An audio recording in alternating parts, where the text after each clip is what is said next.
And a warm welcome wherever you are in the world to another day of AMX Global League Season 3.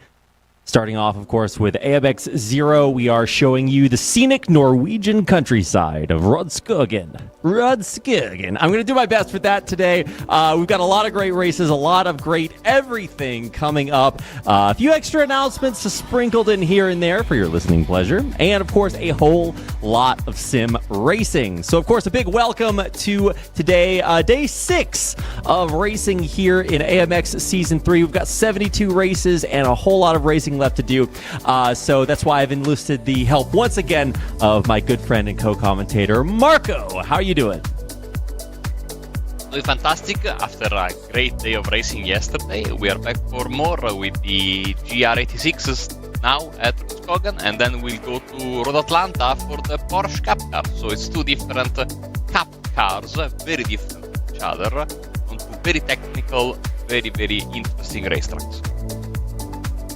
Yeah, the racetracks today are going to be some of the more, I guess, exceptional. I don't think we've seen a whole lot of Rudskogen yet, so glad to have that out here. And yeah, if Ollie Steinbraten or somebody else wants to weigh in and chat about exactly how I'm supposed to pronounce this, let me know. But it's not just about how to say it, it's how to drive it, right? There's a lot to check out for the races here today. But before we get into the races, let's talk about AMX Global League Season 3. If you're unfamiliar with this or you want to get involved, here's what you're looking at. 15-minute qualifier, reverse grid. 15-minute heat 1, reverse grid. Then we do it all over again, 15-minute heat number 2. $25,000 on the line over the next 3 months from September 20th to December 10th. Most races in a year. If you guys can show me another tournament that has more than 72 races, let me know. But we have a lot going on here in AMX Season 3. So, yeah, let's get ready. This is just a little bit of what we expect from you guys. First of all, join our Zoom session on Discord, so you can join the AMX Discord, and we'd love to see your face. It's required for AMX 10, and you get an extra bonus $1 if you turn your webcam on for AMX 0. We pay out $100 balances every month, which means that for the month of September, all of those balances will be paid out by the 20th of this month. And of course, we do racing on Wednesday, Saturday, and Sunday, American time. So we'll go over these time schedules for you. If you are in the Americas region, north or south, this is what it looks like. Wednesday, Saturday, Sunday. Wednesday evenings, Saturday, Sunday in the afternoon. We're going to be racing here on AMX Global League Season 3. And if you are in Europe, then we are racing on Thursday late at night, and then in the evenings on Saturday and Sunday. Some evening weekend racing if you are in Europe. And here's what we are racing. Here's what we are racing for. There we go. Look at the prize pool. Now, this is not updated as of the most recent race. We did have a few extra things to kind of take into account, so we'll be talking about that a little bit later on. But this is the prize pool 754. And then on down the table for qualifier Heat 1 and Heat 2. And that's right, we're paying you for qualifying. So if you place first, if you have the fastest time in qualifiers, you get first place and $7 in your pocket. Once again, 1 point for turning your camera on, and $100 gets you paid out. So if you race, then you could not only win the money, but a GT Light Pro from our good friends at Next Level Racing, who have partnered with us to provide the grand prizes for both AMX 0 and AMX 10. GT Light Pro on the line. If you guys need an upgrade to your sim setup and want a little bit of a more foldable, ergonomic sim rig, then try to be really good and win this season. That's going to be the grand prize for the winner. Here is a look at the leaderboard. Once again, this is not updated as of the previous race, I don't believe, unless I'm wrong, and they can let me know in my ear. But this is updated. Okay, so this is updated currently. Jackson Resende, Caio Gaspar, Fabrizio Belziti, your top 3, and this is the top 12. But we do pay out to the top 15, so definitely want to look to climb up those standings. And pay attention, all season long we'll be updating this, so you can keep seeing who's climbing, who's the new name on the leaderboard. A lot on the line here in AMX 0. And if you're looking to get your name up on the leaderboard, here's how you can do it for free. Be one of the first 10 entrants for AMX 10. That's sort of the premier $600 prize pool race that happens immediately after AMX 0. You can enter for free. Normally it costs $10, but if you're one of the first 10 racers to join on AMXrace.com, then you get in for free. And once again, $600 on the line for sim racing. So sounds like a good deal to me. And I think that just about does it for the things we have to talk about before we get into the actual racing. So sim talking is over. It's about time to talk about some sim racing. You can see the switchbacks for today's race track. I'm going to go ahead and throw things over to Marco to break things down. Thank you, Reid. Of course, Rudskogen Motor Center, this fantastic new racetrack has been introduced for free on iRacing just about 1 year ago, which is a very interesting proving ground, very technical, twisty, up and down, elevation changes, long corners, hard braking areas, a very nice track to hot lap in, a very difficult track to race at. So it's going to put these cars and these drivers onto a very, very difficult challenge today. And speaking of the car, of course, car that was released the same day that this track was released on iRacing, the Toyota GR86, free car, just like this is a free track. So basically, this is the cup car for the Toyota GR86 North America series. It's based on the legendary current generation of the Toyo Baru, of course, the BRZ and the 86 sharing basically everything apart from the badge at the front, and it's a very, very nice car, rear wheel drive, 228 brake power, with a nice balance of weight and power. Be a fantastic car to drive for these drivers around this very technical and difficult racetrack. So can't wait. Of course, the usual format we've been getting used to in AMX this season, with the qualifying and then the reverse grid already for race 1, top 15 reversed, then the finishing order of race 1, top 15 reversed as well for race 2, before we embark on a trip to North America to race with the Porsche Cup cars at Road Atlanta. But here we are, these are live pictures from the racetracks. There is nobody on the track right now, because there is nobody behind me that you can't see it, of course, camera right now. But soon enough, the track will be populated by the drivers fighting for pole position in this qualifying section. There they are. Indeed they are, coming out of the pits and on to the track. Some of the prettiest cars you'll see out here. Of course, a very popular car to race in iRacing. Happy to see a lot of Texaco liveries out here. Of course, Texaco Racing by Tony Kanaan, just one of the teams represented in today's race. And a lot of the races in AMX Season 3. Okay, that's not the track. Get it back on there. There we go. Yeah, we're going to be racing on one of the longer tracks. Not incredibly long, but it's 4.5 kilometers of winding, twisting, back and forth. A lot of incredibly tight turns, so get ready to spin that wheel as fast as you can, because it does take some pretty incredible control around, I guess it's 5, 12, 14, 16, 18. Okay, I can just list most of the turns. Lots and lots of exciting action. And turns specifically in AMX 0 have been a little bit tricky. Yesterday, we had quite a few issues. When you go into the turn, there's not enough room for everyone to maintain their racing line. So you got to kind of, it's a little bit of give and take. It's going to be an interesting time to go back and forth. Marco, I hope our drivers can stay safe today, but something tells me we might have some issues. Well, passing opportunities will be at a premium today here. This racetrack, as you can see from these onboard cameras shot that we are having, is, doesn't have a lot of hard areas. Maybe the first corner is the best one, but apart from that, there's a lot of sweeping corners.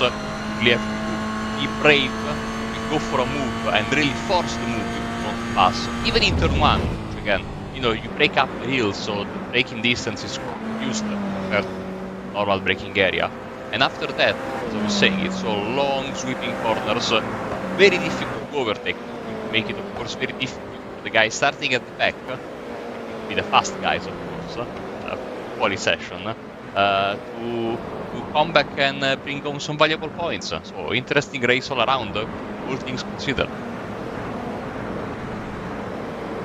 Yeah, the elevation change is a big deal. You can actually see, especially some of the tighter corners, breaking into an uphill corner, obviously much easier. Downhill, maybe not quite so much. So it's more than just looking at the track map and going around in a circle. It's quite a bit more difficult. Now, let's see who we have racing with us today. A lot of racers on the grid for qualifying. It's 15 minutes of qualifiers. And here's how to read the little graphs down in the bottom. Purple is fastest lap in the session. Green, of course, a personal best.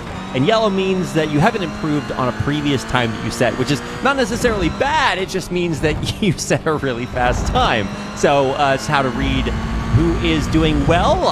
Gerardo Ramos with the purple sector. And Caio Gaspar, a guy that we usually see up at the top of the standings, which you can see on your screen right now.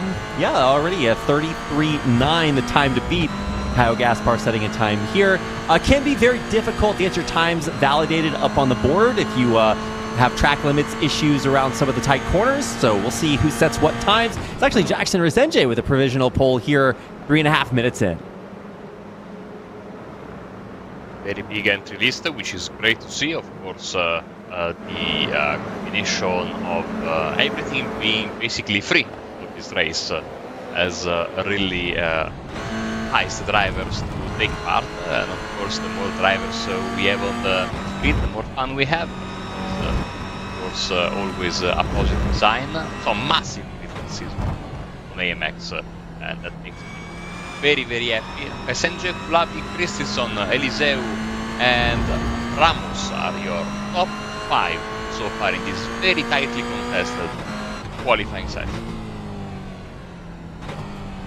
Yeah, it is, and from what I can see, the most appropriate lap times I could come up with are around a 1:32, so you might even see these times get even more competitive. But yeah, I don't think, I couldn't find exactly records for GR86s on Rudskogen because it is not necessarily part of a lot of, I guess, races that include that. So there are GT series races here. They also do like Super GT and some TCR races, along with some I believe the Norwegian or Nordic F4 Danish Championship is also here. So there's a lot of racing that goes on here, but we're bringing GR86s to it. And you're seeing a little bit of extra air from some of our drivers trying to make it around the map. Troiano on board right now. And yeah, like I said, we should be seeing these times come down a little bit once racers get a chance to feel things out. We did have an hour-long practice session before this, so they should be good and ready to go, but make sure we have everybody here. Still 3 or 4 racers left to set some times, including Diego Villarreal, a guy that we've seen do quite well. Spetronov has also been up in the top 5 several times, and likewise, Jean An is here as well, although not breaking the top 17. Needs to keep racing and see if he can climb up there, along with the likes of Ramos, Eliseu, and Resenge, who are currently your top 3. Closer to the halfway mark of this quali session. And as you can see, Eliseu was put up in 2nd place, and he's 1,000th of a second behind Ramos, so incredibly tight position. You can see how much the elevation changes are affecting these cars, the bouncing of the number 3 machine of Afani there as he was trying to get through the corner in a sort of stable way. But this car really doesn't agree sometimes with that. Actually, when it was first introduced in racing, it had a nasty tendency of rolling on its side in some particularly harsh corners. I'm glad to report that that has been fixed, but you can see a little bit of that kind of behavior in some of the corners. Yeah, I think I was thinking about designing a race car that even I could drive. So I was thinking, okay, what if you just put wheels on like every side of the car, and then even if it turns over, you're still moving forward. Unfortunately, that is it's a little extreme. I don't expect this to happen, which means that I will keep rolling over and not being able to continue. But Ramos is doing a great job doing what I expected, and that is lowering the times down a little bit by little bit. 33.6. Should be seeing some 0.5s come in here. But honestly, I mean, this is a very competitive race, even for AMX Zero. I've been really impressed with our drivers this season, Marco, as they've really leveled up. This is a free race. It's open to everybody. And you're seeing racers even return to this series after a few seasons and really start leveling up a lot. Jianan is a big one of them, but you can see his setup there on your screen. Let's see if it's good enough to get him up into at least the top 15, because we do a reverse grid. So if you get top 15, we're going to flip it around, and then you can take pole position the next time around as a way of kind of leveling the playing field. Whoa, big spin! See if we can get Jianan back on there so we can level up a little bit. As, more racers setting their times. Going to get a chance to look at the entire field right now. 22 racers out for today's AMX Zero race. On board now with the Argentinian Sigmund to see what he can do. He's pretty close to that level 15 cutoff. Currently occupied by Nico Godoy. Yeah, Nico Godoy, of course, yesterday had a couple of front row starts, if I'm not mistaken, especially in the first one we had, the TCR cars, the Clio Cup car, of course, at the Red Bull Ring, so he's getting quite used to starting at the front, but as you can see, the timing are so close to each other, all over the field, that really this can change at a moment's notice, and matter of fact, is now Kevin Hill that's jumping to 15 and thus the reverse position. Demoting, of course, Godoy not only down to 16th, but also down 16 places because he won't come to the reverse grid. So big fight for the reverse grid. Yeah, absolutely, a lot on the line here. $7 the first place, and it's not just $7, it's 7 times 3, because we give away prize money for qualifiers and for each one of our heats. So there's actually quite a bit of money on the line. We pay out to the top 15. So we're really trying to spread the wealth out here and make this an accessible way to kind of get involved in some competitive iRacing, get out there, try a lot of different cars, a lot of different tracks, and really just have fun with a really cool game and enjoying the wonder of motorsports and sim racing. All that jazz. So a lot of our racers have really, like I said, leveled up a little bit. On board with Simon Demori. I keep calling him Simone Demori, but I've been told it's Simon Demori. So I'm doing my best. And so is he. He's actually one of our racers that's really kind of on the way up. He does have some competitive racing experience. And at least from what I've been able to see in the rest of his competition, he's one of the better racers that we should expect to see today. His favorite car is the Ferrari 488 Pista. Marco, you approve? No, I prefer 488. Okay. So he's about 30 too high on the Ferraris there. His favorite track is Bathurst, which I approve of after seeing it a few times here in AMX. And yeah, I was going to say, okay, he's redeeming himself there. And he's, I don't remember exactly the EDM artist he's quoting, but his shout out to the viewers, that's you guys watching, is to tell you to live a life you will remember. Don't ask me why I required our racers to give me quotes for the viewers, but there you go, guys. He's currently racing for Red Kings Motorsports, so that's what we can expect to see him representing on his livery. And it does look by far like one of my favorites. So shout out to Red Kings Motorsports as they continue to level up the livery game. And I think we're actually doing some sort of giveaway for liveries, if I'm not mistaken. I'll double check on that one. But we got a lot going on this season. Happy to see some well-dressed racers out here today. Like Kyle Gaspar. He's not bad. The start-finish line is Jehan, and he comes through, really improve on his qualifying time. He does not. Yeah, he does. But he's only good enough for the last good lap time in 25th. We've got 3 drivers without a valid lap time. 2 now, because Villas Boas just jumped up to 18th. It's Diego Villarreal and Sean Fitzgerald. They are without a valid lap time, and I can tell you that Diego is trying. We know his history. but he's trying to get a good lap time. He's got 5 laps under his belt already in this quali session, but none of them have been worthy or valid to get a proper lap time on the boards, and time is running out for him. Yeah, time is running out right now. We only have about 2 more minutes left in qualifiers. And honestly, I expected Ramos's time to really just stay up there forever. But Eliseo just barely edging him out. Galavi and Lozano, Resenge lining up in the top 5 for now. See if anything changes. We do have several racers with purple laps, although not the ones on our screen right now. This is Nico Godoy, who we mentioned being in 15th place, but he's kind of fallen down the rosters. We've seen a lot of improved times, and with a spin there, back to the pits he goes, and he'll have about 1 more shot at making it all the way around the map to start his final qualifying lap.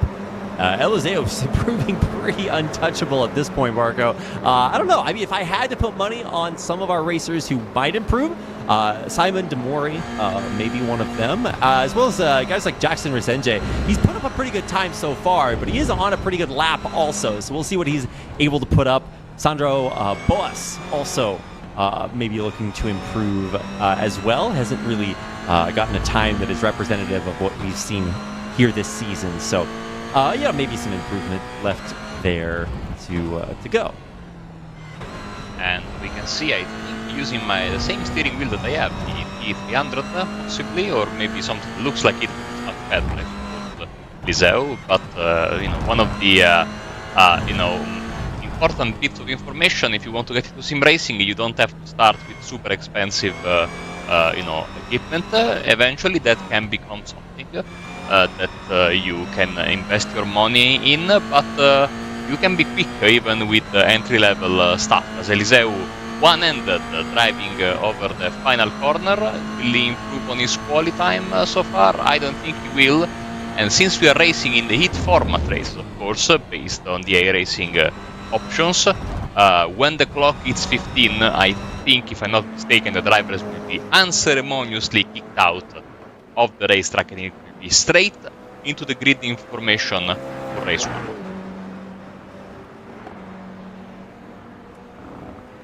Wrapping up our time, final seconds here, and that is going to do it for our time in qualifiers on Rudskogen. Let's see who managed to make it into that top 15. The bottom 15, one or the other. Anyway, down there at the bottom of the standings, we'll have those up on your screen right about now. It's Facundo Rago, able to make it just barely in there, just a little bit ahead of Connor Healy. Felipe Svetrinev, Fabio Zamperlini also just barely over the cup. And of course, a very, very smiling Guilherme. I'm so bad at pronouncing these. Eliseu, number 1. Gerardo Ramos and Gaston Colavi are your top 3, with Victor Miranda and Mauricio Lozano rounding things out in top 5. Presente just barely unable to crack that top 5, and Oliveira right below him, and a little bit of everything in between, and a lineup of 22 drivers, if I'm not mistaken, here in our race today. So that is going to be a lot. Toyota GR86s out on the Rudskogen motorway. Cannot wait to get this underway because, I mean, qualifiers are great. You're watching people go as fast as possible, but I kind of want to watch some racing action. We've seen a lot of great heats, great fights, and great, I don't know, everything in between at Rudskogen as we pop the final few cars on the track. We're setting up for AMX 0 Heat 1.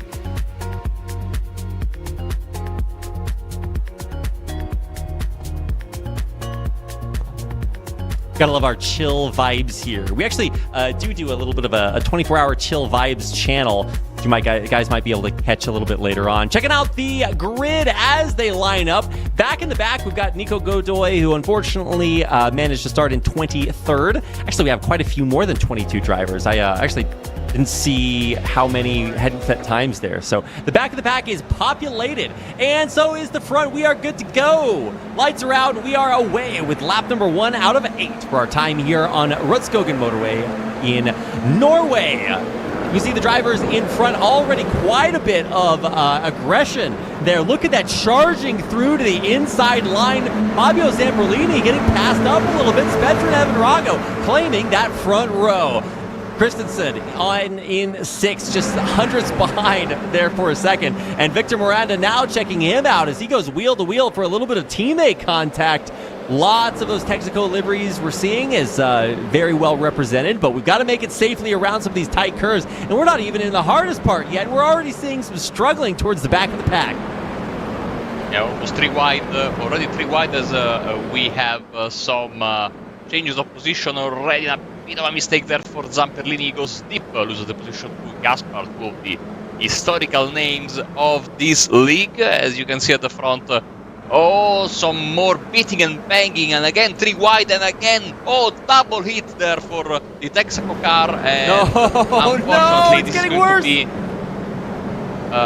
a little bit of argy-bargy there, and some sparks flying from one of the cars. There you can see still the trail of spark from the right rear, which evidently is either down or there is something. Oh no, the tire is down, unfortunately. Oh, and he hits the barrier, and that's the car of Zamperlini pointing in the wrong direction as well on the side of the track. He's gonna spin that thing around.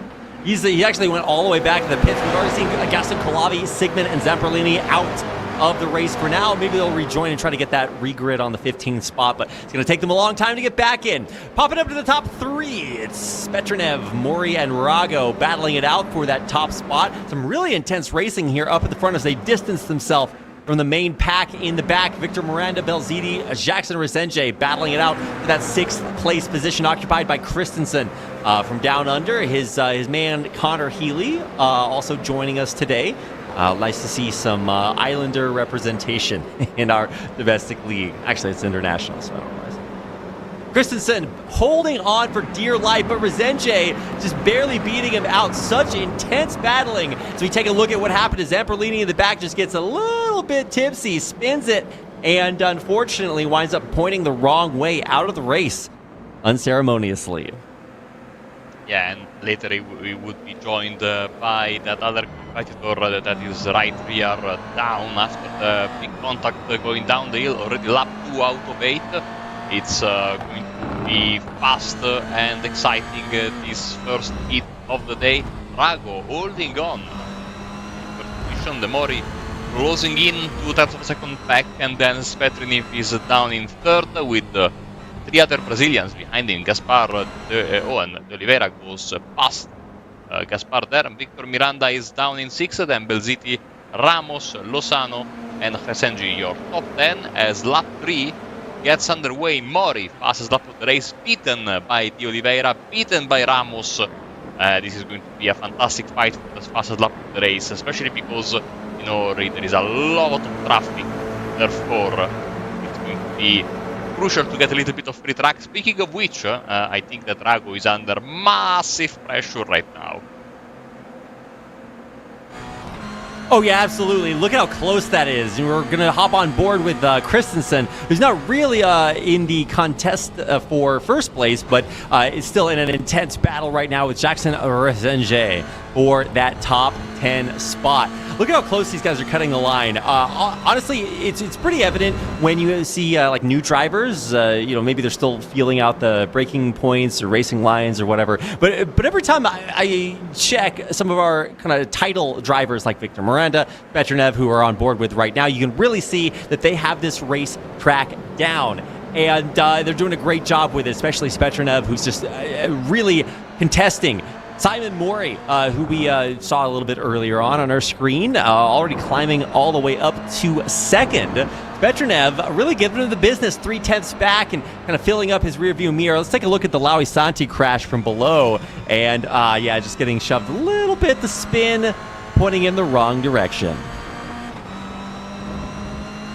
Yeah, not a good day so far. Oh, and then he got a secondary hit as well. Unlucky. Laui Santi there. For both him and, of course, his teammate Zamperlini, not a good start of the day, as at the halfway mark of the race, Rago is still holding on to that lead, and Mori hasn't found yet the moment to go for a move, and Spetronev as well is waiting in the wings. So are De Oliveira and so are Miranda, but as I said in the opening, you know, sometimes I'm right, most of the times I'm wrong. it's difficult to pass around here. It is very difficult. It's also difficult behind the scenes for our production staff, so big shout out to them for keeping us appraised of the action in the front and in the back. We're on board with Victor Miranda, who's actually in battle for the lead. He is getting overtaken and overtaking simultaneously almost. See how long he can hold on to this fourth place spot, if he's going to go up, down, all around. Anything could happen here up at the top, because there's only like 3/10 that separate our top 7 racers from each other. There's a lot of action going on. We're checking out Victor Miranda on your screen right now. +8. So he's made some big gains since the start of the race. Big mistake from Demori. He went deep and lost a bunch of positions. He went from 2nd down to 6th. Yeah, there's a couple different kinds of errors, right? There's ones where you get shoved off the track, not your fault. There's ones where you'll get shunted, not your fault. But the ones that are your fault can also be the most difficult because you overbraked, understeered. There's a lot going on, and taking a nice overhead view of what's happening up in the front. Looks like the Texaco Racing by Tony Kanad racers, a big inside move there. Victor Miranda up into 3rd. And this will cause a little bit of trouble to his teammate Svetlin, because Gaspar has now inserted himself between the pair of them. And so Svetlin down to 5th, Gaspar up to 4th, and Demori trying to use this fight to his advantage to catch back up the lead pack. But crucially, Rago has now pulled away 0.8 of a second in front of the Oliveira. So drivers starting to distance themselves, but there's a whole lot of yellow and orange on your screen because this is still a race that's staying incredibly, incredibly close. We haven't seen one of our racers just boost a rocket off into the distance. Even in the middle of the pack, it's still like the top 10, all completely close, very, very close. Big move here by Resenge as he takes out Lozano, overtakes even Lozano there back in the bottom of the top 10, on board with Spetronev in the big view. Seeing what he has to work with. Looks like Mori behind him trying to kind of make up for that earlier personal error, retake that top 5 spot. But of course, right in front of Spetronev is Kyle Gaspar, who is also just as pressured. Victor Miranda only 2/10 back, also on board with the race leader. Look at that train. No DRS here, but still a lot of value to be kind of up close and personal, right behind Facundo Rago, who currently leads in lap number 6. And speaking of taking out, of course, today we are having a much more civilized racetrack compared to yesterday. And of course, is a move that I completely agree with. AMX is looking very soon into introducing stewarding, which, once you start getting, these big grids, 28 drivers today, that becomes, of course, a necessity. Because, of course, the more cars, the more risk, more trouble. It's quite inevitable, especially with the reverse grid format. So, good decision, in my opinion, from AMX on that side. Oh yeah, absolutely, Marco. We're working on it. We're working on like an appeals process and some other ways to kind of submit issues that you have. So there's a lot in the pipeline. We'll have some more announcements for that during our second race of the day, AMX 10. So stay tuned. We've got a lot more coming up. For Victor Miranda, he's got a lot more coming up too. 2/10 back off of Pedro de Oliveira. So let's see if he can find his way around this big, beautiful purple backside of his car. De Oliveira there, he is really, really struggling to form any kind of gap. I don't know if it's him struggling to make a gap, or if it's just Miranda pedal to the metal right behind, forcing him. They're putting pressure on him this entire time. And there he is, Pedro de Oliveira on your screen right now. Look at the intensity of that gaze. I don't know, I think vaguely intimidated or attracted. I don't know. Very, very impressive driving from de Oliveira to find himself up in second, but only tenths. He's very, very close to getting an overtake off for the lead. Oh man, so close, side by side, going into one of the tightest turning corners on track here at Rudskogen. Victor Miranda, De Oliveira, Rago. Who is going to make it here? We have one final lap remaining, and or I guess 1.5 total laps remaining as we close out the end of heat number 1. So if there's a move to be made, got to make it soon. Victor Miranda, De Oliveira, Rago, any one of these guys, or maybe somebody random from way behind, could be your race winner. So still plenty of time left to race. Big move on the inside. A little bit of a bump there, but Victor Miranda making it happen, moving right into second. Yes, we saw De Oliveira went for the aggressive move. It backfired on him. He made contact with Rago, lost the car, and this opened the door for Miranda to make the pass. So now it's Miranda and Rago for the race win, and Svetriniv is going for some, agricultural racing there. Yeah, put a plow on the backside of that. You can get paid for it. Victor Miranda, what a move into the inside. He's looking for it again. He is speeding up, looking to make this final lap count. Barney the flag man waving the white flag, letting Victor Miranda know it's time. But he's not going to put too much pressure on it. But look at that. Oh, big lockup. That is not what you want to see. Still keeping it close, but man, look at how close this top 3 is. Mori trying to get that place back. He was way up in the front and kind of dropped down a little bit, but he's managed to climb up into third. Rago falling back a little bit after that lockup. Caio Gaspar also unable to break into the top 5. What a close finish to this race. Marco, this is going down to the wire.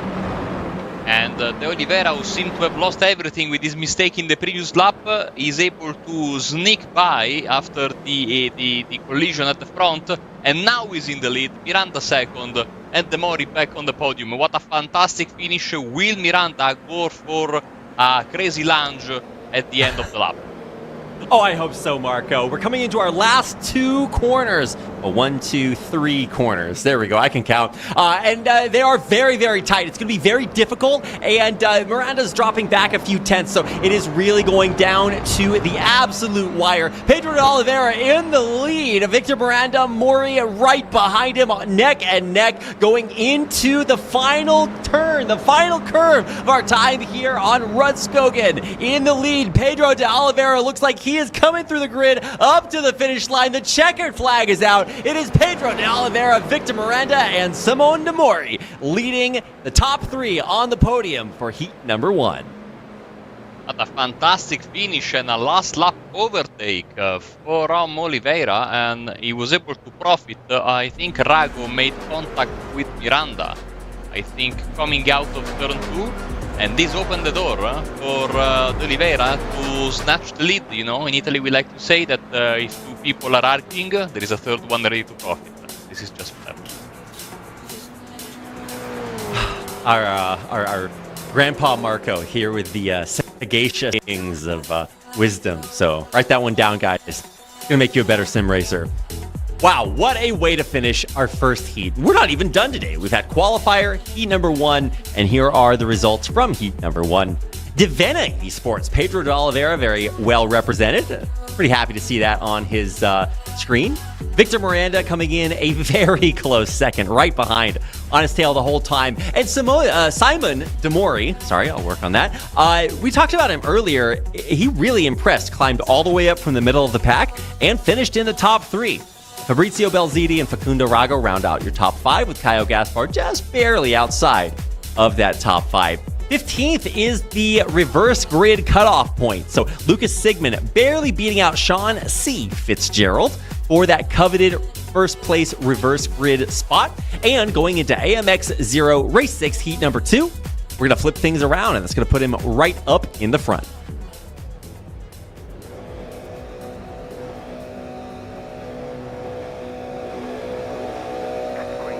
Engines revving, lights counting down, and we are away, going into heat number 2. Some lockups there at the back, but overall a pretty good start for our field here of over 20 drivers. We're doing it all over again. So let's see what our drivers learned from their first 8 laps into the first 8 of our final heat of the night in AMX 0. Already a big spin in the back. Oh, and up in the front as well.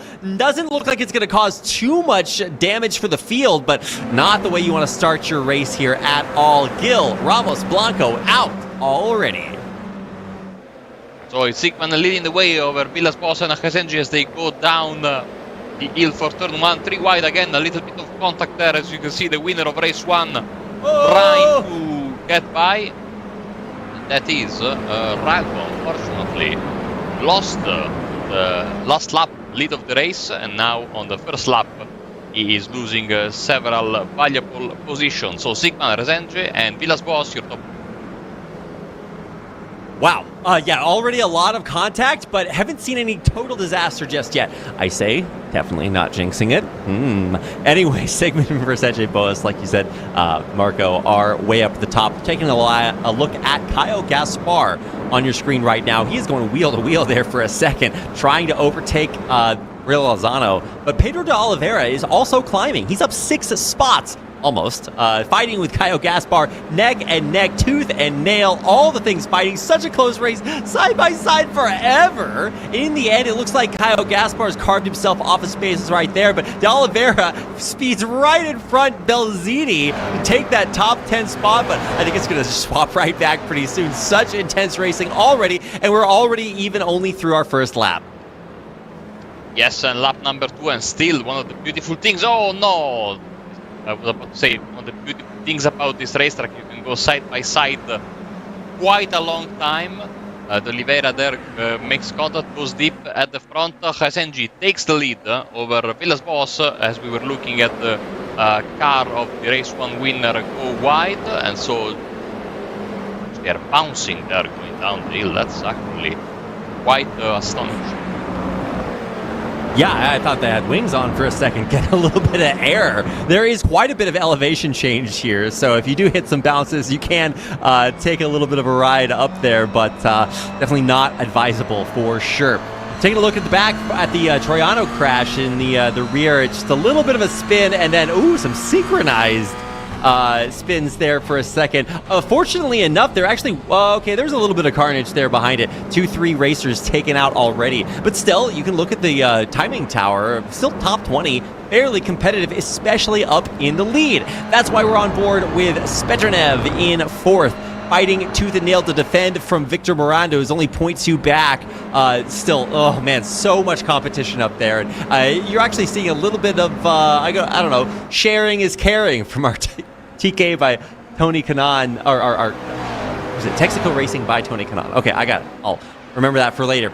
Boas fighting for the lead is 0.6 back, but defending from Christensen, who's in his rearview mirror. Spetrenev a little bit further back, but top 3 very, very tight. Less than halfway through, so plenty of race left to race. And I was actually highlighting earlier guys like, what was it? Pedro de Oliveira, but he's really struggled after getting bumped a little bit. He's down to 19th, so some tragedy befalling the previous heat winner. And as you can see now, a nice overtake from Christensen. He's up into 2nd place, 1 second back from Jackson. And I think he's a driver that can really hold on to that lead. If given enough space, he will have to manage this lead. But in the previous lap, we had the fastest lap of the race for Christensen. You can see a crash for De Mori. There he is on the white car on the inside. He goes for the move, makes contact, jumps on the curb. The car is all sorts of sideways already at that moment. So it only takes a little bit of contact there to then be sent into the barriers. So one of the protagonists, almost all of the protagonists of race 1 are having trouble in race 2. Let's see if now, I was about to say if Christensen can attack Resenge, but no, because Villas-Boas gets back past him up in 2nd. Yep, back up into 2nd for now, and I want to say that he can stay there, but I don't actually think it's going to last very much longer. The battle, Christensen, Boas, right back and forth, wheel to wheel. A little bit of hair there also. Boas, he's coming for it. He wants his 2nd. He can see it in his mirror, or in his windshield. Through his windshield in front of him. There lies his future. He's going for it, but dropping a little bit back for now. Keeping an eye on this top 3 is going to be essential to finding out what is going to happen. Dornella, though, the tightest distance out of all of our racers, 0.1. A little bit more now, but absolutely battling it out. Tooth and nail with Spetrenev. I'm going to say that a lot. It's my favorite close racing analogy. Either way, it's been a really exciting race so far. Lozano, Belziti, so many racers to keep an eye on here. Keeping it in that top 10 for Belziti, with Eliseo plus 11, Calavi plus 16 right behind him. That is going to be really tough. Belziti getting close to Gaspar there, but he's not go for a move just yet. I mean, I think he wants to. It's certainly not easy. As you can see this long train of cars from 10th all the way down to 4th. So a mistake here can really make you lose gain. A lot of positions. So super careful as Kasenji goes past with 34.1, 33.7 for Christensen. Back past Villas Boas again. Eliseu, the fastest lap of the race, 33.5. Wow, yeah, this is going to continue to play into it. Like I was saying, Eliseo and Calavi are motoring. Plus 11, plus 16. They are booster rocketing themselves up in the standings after kind of getting flipped down to the bottom of the grid. So some very, very exciting things to see from two of our best drivers who unfortunately have a lot of distance left to cover. For Spetrunev, this guy has been, I don't know, traumatized by this race. He has been in a struggle or being struggled with for this entire time, and you can see him there on your screen. Surprisingly, looking pretty calm, cool, and collected. But the focus is there, and it's definitely necessary. So very, very excited to see where he finishes up. Sometimes it's less a battle with everybody else and more a battle with yourself to just keep it pointed forward sometimes. But I gotta say, I think it's both. Right now, the distances in front are starting to widen, seconds between our top 4 or 5 racers. But in the middle of the pack here, Eliseo, Calavi, they are absolute killers, trying to break into that top 10 and take it a little bit farther. A bit of contact there, as there is a car parked on the apron, which is always a dangerous proposition as Gaspar goes around it, and behind them we have all the other drivers on the start finish line. 34.6, 33.8. Christensen is eating away at that lead, but the time is really not on his side. With only 3 laps left, he needs to basically gain 0.3 of a second per lap in order to be able to mount a challenge in the final lap around Rudskogen. As behind Gaspar we see this battle between Zygmunt and Belziti. Belziti, the car is on the inside, and he completes the pass with relative ease, so that's good. Oh, well, let's look at Christensen there, and he's trying to get back. And behind them, Villas Boas, Miranda fighting for 3rd. Of course, you can see on the timing tower on the left, fighting also for some nice cash bonus as well. Yeah, I love that we've added the cash right there. This is just to show you what's on the line. It's a kind of divided by 3 because you can win this amount of money for these places in every single one of qualifying Heat 1 and here in Heat 2. So we pan out to the top 15, so you can see right there all the way down. There's a lot on the line. You'll get out here and take your part of it, just like these guys are. On board with Victor Miranda, who has solidified a pretty solid spot there in the top 3. Podium finish for him. Not guaranteed. Boas is still right there, but there's only 2 more laps left to go. So, got to get it done here sooner or later. Victor Miranda absolutely deserves the spot he's in. He's climbed up there, but also has held on to that place. Really, really dominant top 3. And so you can see that, yeah, for the most part, yeah, those guys deserve to be up there. For Spetrunev, who's behind, he's been battling, like I said, this whole time. He's now only 0.3 behind Boas, and he's got some time. Oh, lock up in the back! No, everybody getting taken out. By everybody, I mean, what, 2, 3, 4 racers? Troiano even back down there, and so, wow, what a way to throw some chaos into one of our final laps of the race. Yeah, the car that was parked on the outside of the corner, I think that was Zamperlini, who's having a bad, sorry, it was Gaspar, again, not having a nice race too. At the front, this last lap that just went by, Christensen only took 0.2 of a second off of Kasenji, so that's not going to be enough as we have another car into the barrier. And there is Zamperlini having a bad day. I pre-jinxed him, basically. You know, I'm so sorry for Fabio, as it's looking good for Jackson there at the front because Christensen needs to find some magical lap times right now to maybe have a shot at attacking him in the final lap. Final lap is coming up as we are rounding one of our final corners on Rudskogen. There is Spetrunev in fourth with Boas right behind him. Rewinding it back a little bit to 12th spot, taking a look at Eliseu, Belziti, and Oliveira. We're talking about Eliseu climbing 10, 12 spots up already. Belziti kind of in the same situation. He and Oliveira battling to try to take Eliseu out. Not physically, but just pass him and make their way up into that top 10. Man, I didn't expect to see one of the most intense battles this entire race being for 10th, right? You expect to see way up. You expect to see that towards the top of the standings, but man, just absolute intensity everywhere here at AMX Zero. This is a free race to enter, so we're just piling in everybody that wants to be here, and this is what it looks like. Absolutely crazy competition. So Pass for the lead out of nowhere. God. What has happened? Yeah, what happened there? I thought he was cut clear. Christensen in front. Resenje Miranda. I really wonder what happened there. Resenje now even only 3/10 back. The white flag is out, so this is it. And I honestly think Resenje could absolutely make this happen. But right as I say that, he drops back a few tenths. So I don't know what's going to happen there up in the lead. But Christensen, he's on point to finish in first. And the last lap actually was faster for Christensen, but only by 0.2 of a second again, so the gap was around 0.8 of a second on the start-finish line. Probably a mistake from the Brazilian. Opened the door for the Aussie, who's about to bring home a valuable victory. There is on the final corner. The final corner coming through. It is going to be Christensen taking that checkered flag, and then 5 Brazilians right behind him. Jackson Resenje, Victor Miranda, Olivia Spetrunev, Boas Dornella. Wow, really is exciting to see so many checkered flags coming through for those Brazilians in the top 6 racers, 5 of them from South America. So very, very exciting there.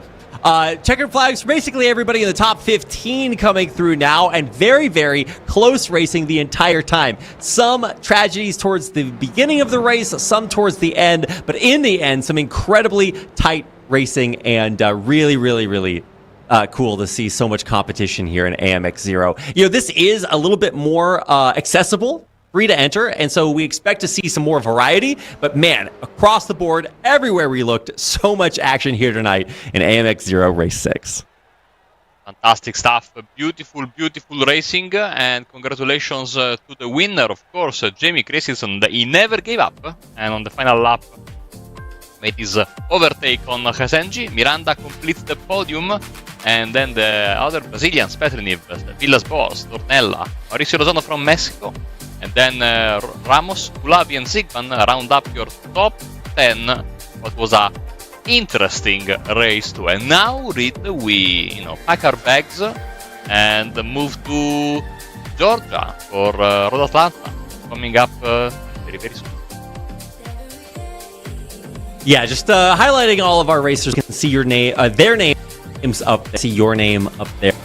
Then that's race.com. I'm going to be saying that quite a few times tonight. So get out there and join them. But a really fun trip to Norway for a second here for our time on Rudskogen. Definitely a different track. So if you're not familiar with what we're doing out here, there's new tracks and cars all the time. So you really do have to do your research. Get in here for the practice sessions, and maybe you can find your way up to that scoreboard we just saw on our screen right there. Yeah, like Marco said, don't go anywhere because we've got more racing coming up with Road Atlanta playing host to our Porsche GT Cup cars coming up a little bit later on.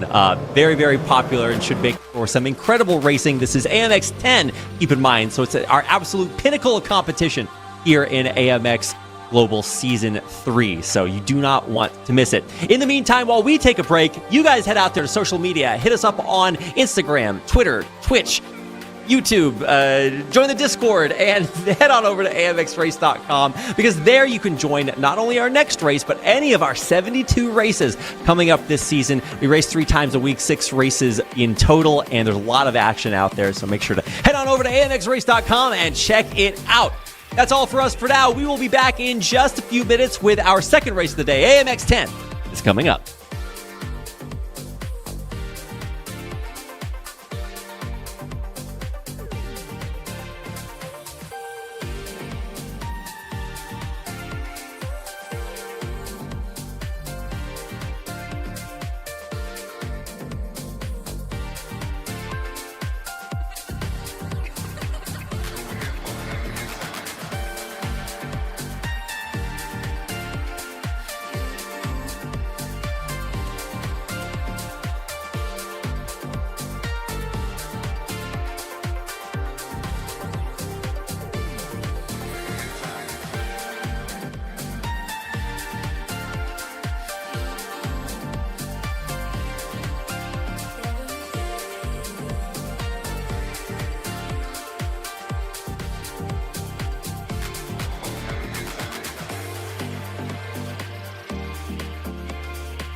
We must travel through the gateway to find new energy.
To save our home, we must travel through the gateway to find new energy.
Welcome back, ladies and gentlemen, everyone everywhere around the world. A warm AMX welcome to Road Atlanta for 991 Porsche GT3 Cup cars coming your way. We had an excellent start to the day with our AMX Zero race, but now we are heating up the action here as we get into a $600 total prize pool for AMX 10, the pinnacle competition here at AMX Season 3.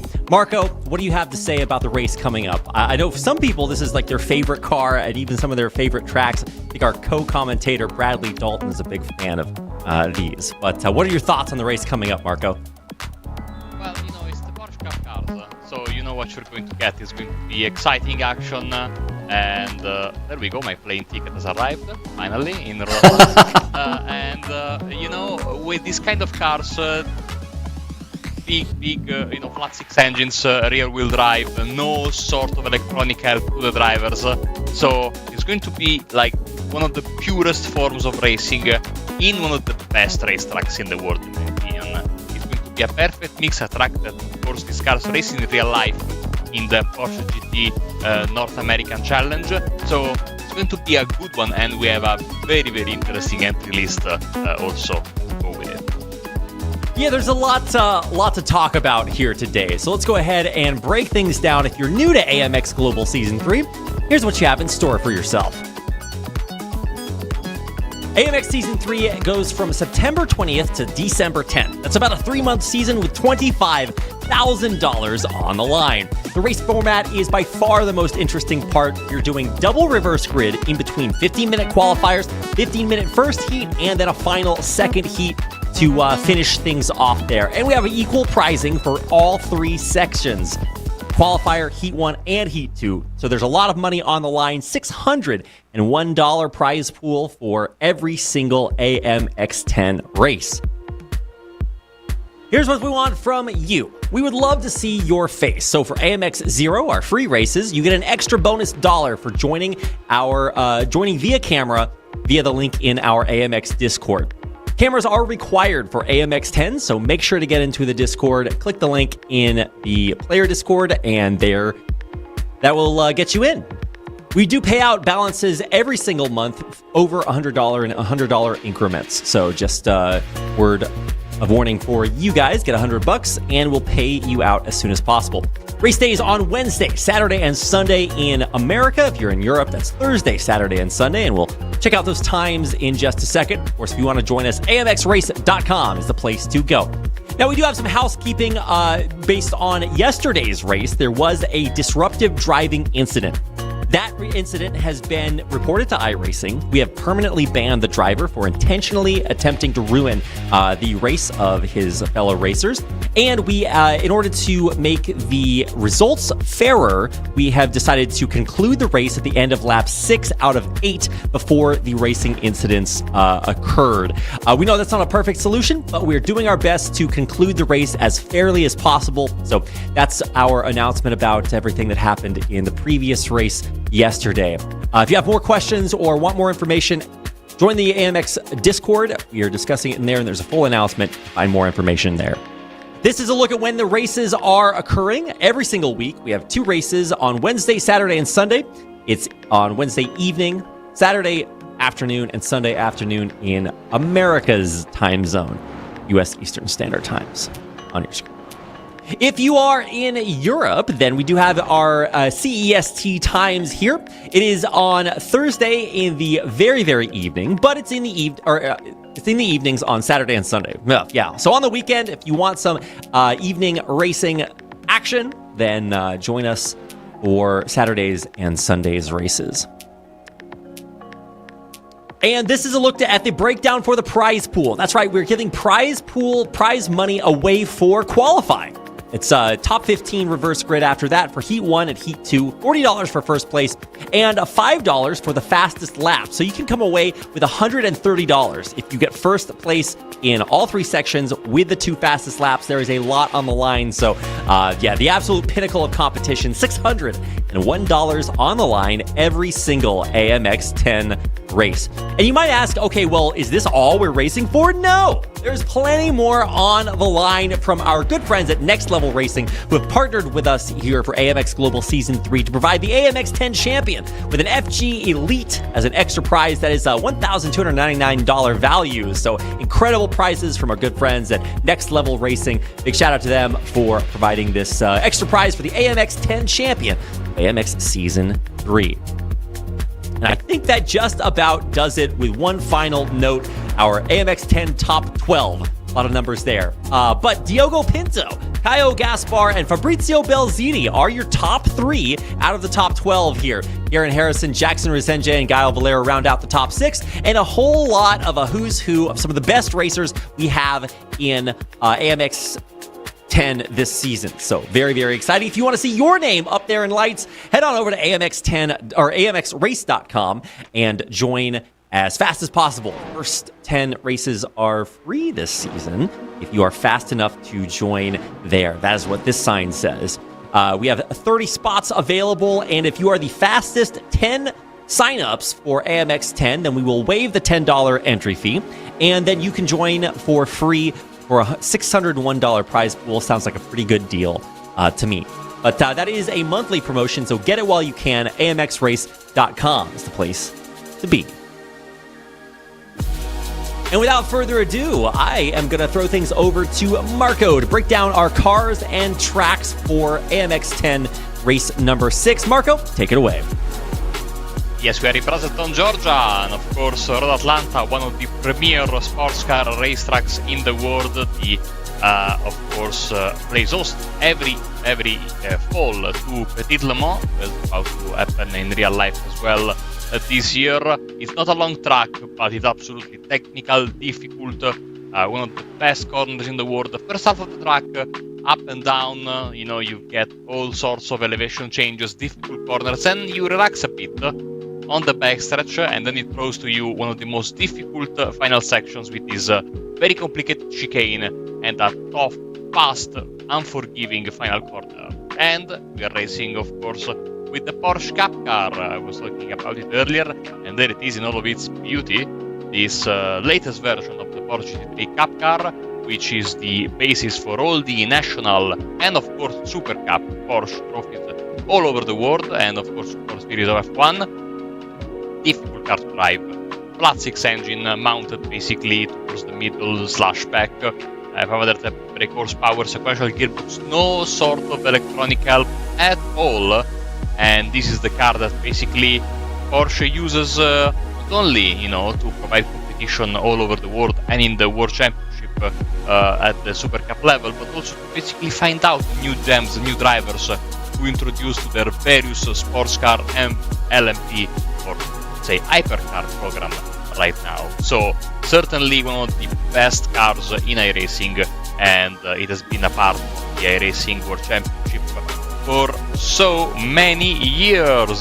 So that's all we have to say about the cars and the track.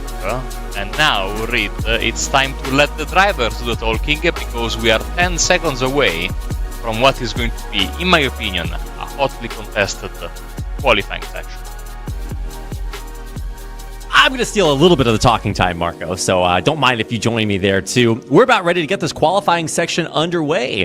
Got the drivers in the pits ready to head out onto the track and hopefully spread out a little bit. This is a decently long track. It's about 2.5 miles, 4.88 kilometers, if that's your persuasion. Some very interesting parts to the track. Obviously, we do have the turn 6 and 7 sharp right-handers and the S's.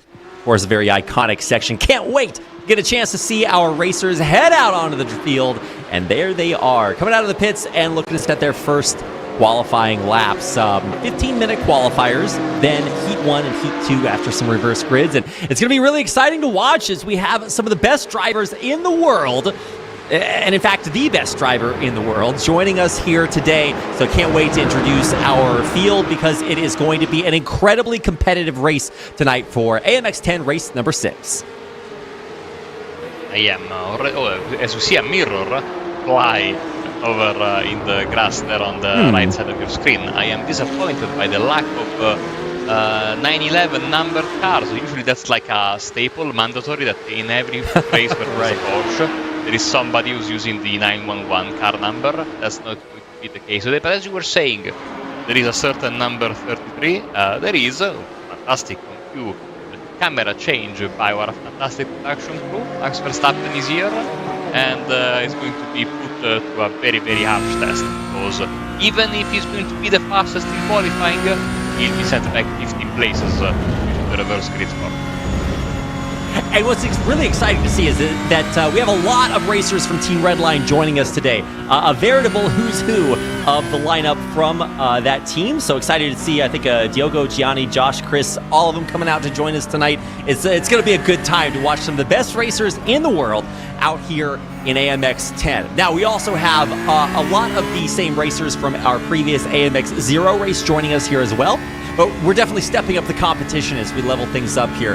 AMX 10 paying tribute to some of the absolute best drivers out there, joined by quite a few of them here this season. So getting a chance out here in qualifiers to test things out on Road Atlanta, like you mentioned earlier, the 992, very, very difficult if you're used to all the creature comforts of production car driving. You're going to have a little bit of a rougher time here. No ABS, no nothing. You're really just trying to get as in touch with the pavement as possible, which would not be great if you were driving this car every day. But for the purposes of today's race, makes these incredibly fast cars, and it's going to be a treat to watch what our drivers have in store for us today, highlighting Diogo Pinto and Josh Thompson, two of the Team Redline drivers joining us today, along with Facundo Rago and Victor Miranda, some of the other times working on being set here as we close in on the first fifth of our qualifiers. See, we have one of the TK drivers there using the livery, using the Porsche Super Cup that you can see, because like those tobacco liveries of old, it has censored the sponsorship of Texaco for some reason. I don't know why, but I've noticed that also when I watch the live streams of the Porsche Super Cup racing. Only Canon cars have the barcodes and all of that. Instead of curious, I always, one of those things that I always wanted to ask one of the drivers why, and I always forget. But I mean, if you look at the timing tower, or more importantly, you look at the timing screen, we have the link, of course, in the chat. There are 1, 2, 3, 4, 5, 6 black stripes, which means it's either a pro license or a world championship license on the track.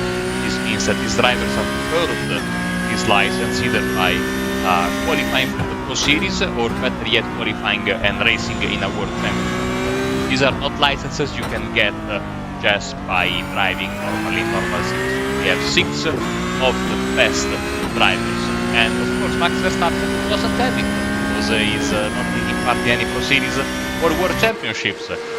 So he's just like me. We have the same license on iRacing, believe it or not. He's not taking part in those championships in iRacing, but he may be in a few others somewhere else around the world. Anyway, Kyle Gaspar, we're on board with him right now, and Kyle's been through some rough times, right? Yesterday, he got taken out a couple of times, and it was not a happy camper there. But let's see where our racers can finish. We're looking for around 119 times being set here. Already a 120.5 for William Chadwick up there at the top.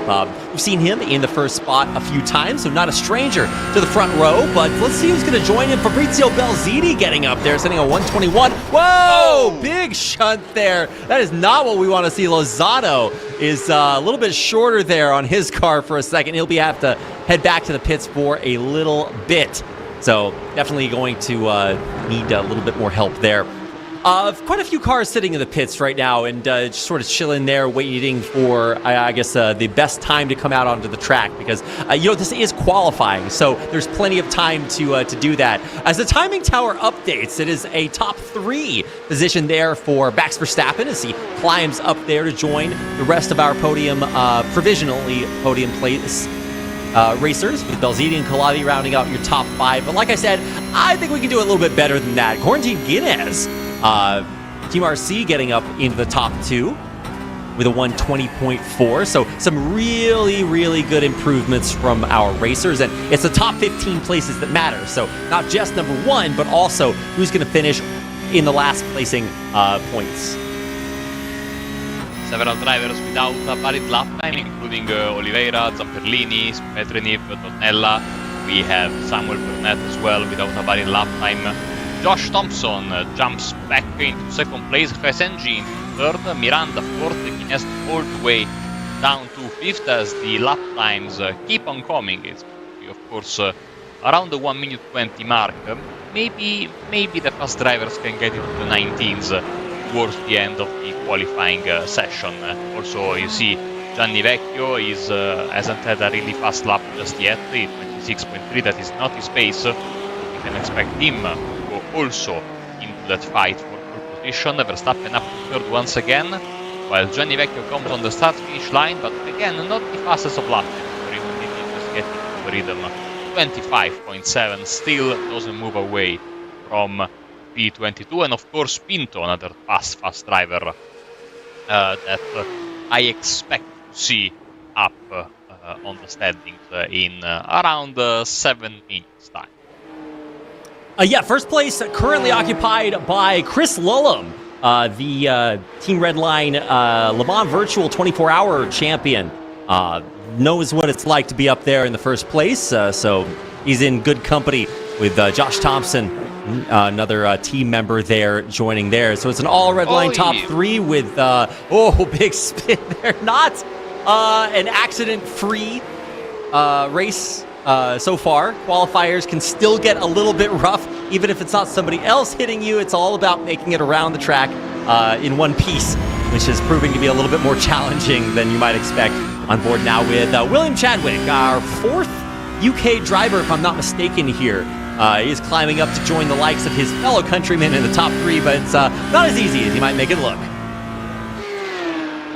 Letting another driver go past there on the start-finish line, since he wasn't on a flyer. A very nice sportsmanship there from Chadwick, as we see how tough it's going to be, especially the beginning of the race. This section here, the first part of the racetrack, it's got a couple of tough braking areas that are even tougher with this particular race car.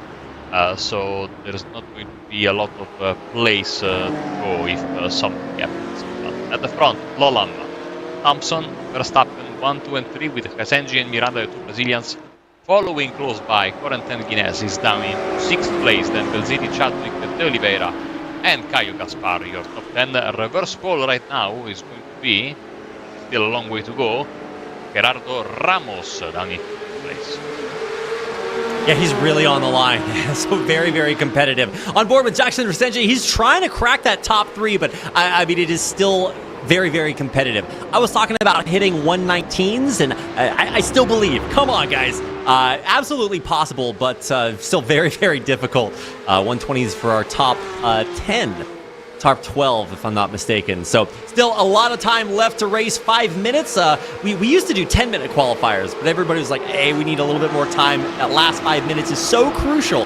We've got our tires heated up. We're ready to go, familiarized with the track. And so now we come into the final third of qualifiers. These are the moments where our drivers are really going to try to set their best time. Of course, you have to clear the field a little bit, get out of any traffic, and see what you can do when you are separated. And if you look at, on board with Verstappen, and he has gotten himself into a great spot, some clear air in front, and looking to set the best time of his race so far.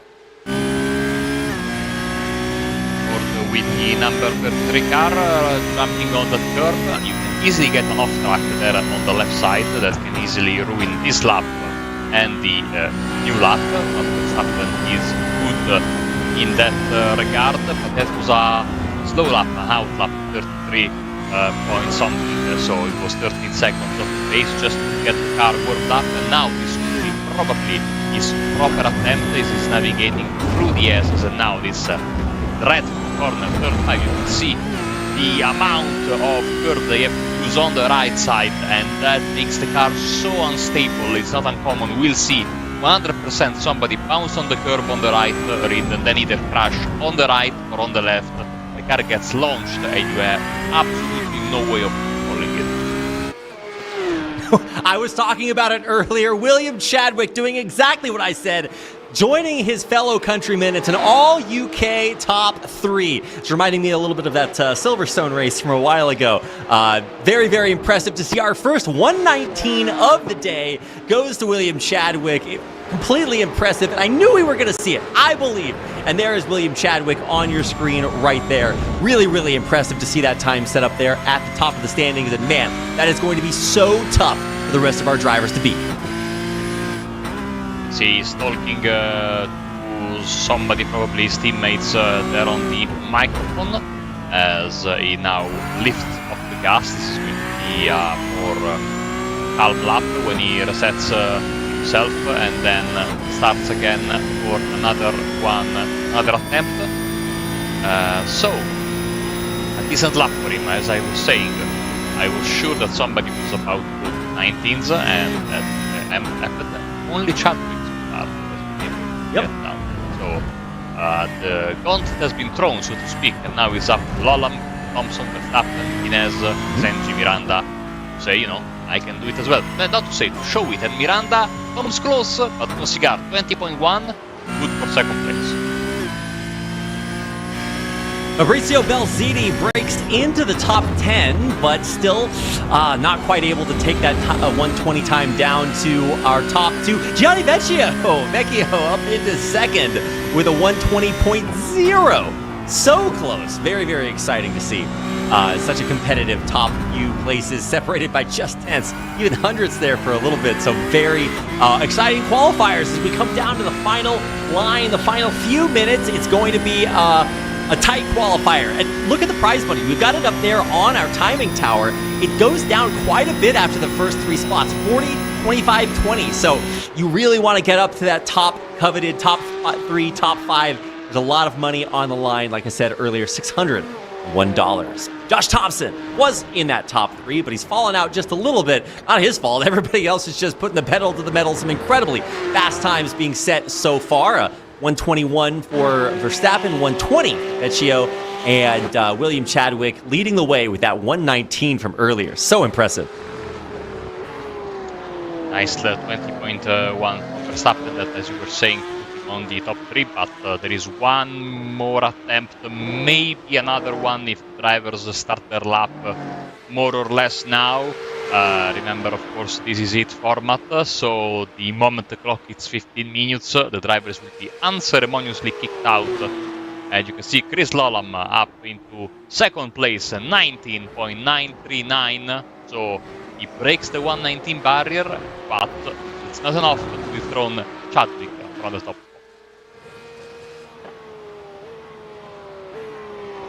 On board right now is Jehan An, who's down in 19th and needs a little bit of extra juice to get into the top 15. We regrid, we reverse grid the top 15, so it's a very, very crucial spot. So there's action at the top of the field and at the bottom also, as we watch Jehan An in his beige, his khaki livery.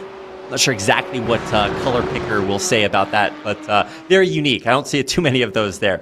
And this is going to get down to the final 30 seconds of qualifiers, but a lot of our racers just calling it right there. I'm not sure exactly what sent everybody back to the pits, but there they are. And that's going to, for all intents and purposes, do it. Just going to get ready for the actual race. And that means that, for all intents and purposes, those are your final standings. So going to go ahead and get those up on your screen as fast as humanly possible, and see what we can do about a final results screen, because that is going to be pretty impressive to watch. Like I was hyping up the 119, and we did get a chance to see it, so I can check that one off of my caster predictions list. Let's see what everybody else did. Down the line, we have so many racers here today, but at the end of the day, it is William Chadwick, who is your pole position qualifier. The number 88 from Hymo Setups at 119.8. An incredible time on an incredible track right below him. Diogo Pinto comes in just 0.04 seconds back in the number 1. Chris Lullum, lull, there in third. Gianni Vecchio and Max Verstappen rounding out your top 5, with the top 15 being a very, very kind of a close contest there at the bottom. So nice to see some really, really good racing already, even in qualifiers. So get ready for Heat 1 of AMX 10, race number 6.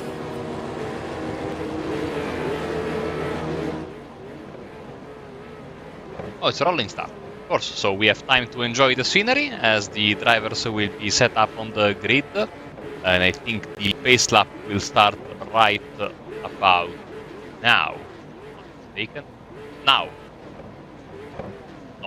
Start in a bit more then, apparently. So we have time for the drivers to. That is the second hit that starts at the 1 minute mark of gridding. This is the first one, so we'll start at the 2 minute. You can see the drivers again scrolling on your screen. So reverse pole went to Gaston Presta-Culavi, Gerardo Ramos second, De Mori, Gaspar, and Pedro de Oliveira, your top 5 in this reverse grid.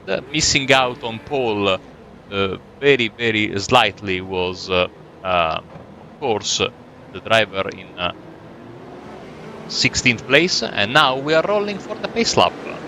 As you can see, a big field, and this pace lap is very important. It will allow the drivers to really familiarize themselves with the car, track, and the temperature, which is 40 degrees Celsius onto the tarmac.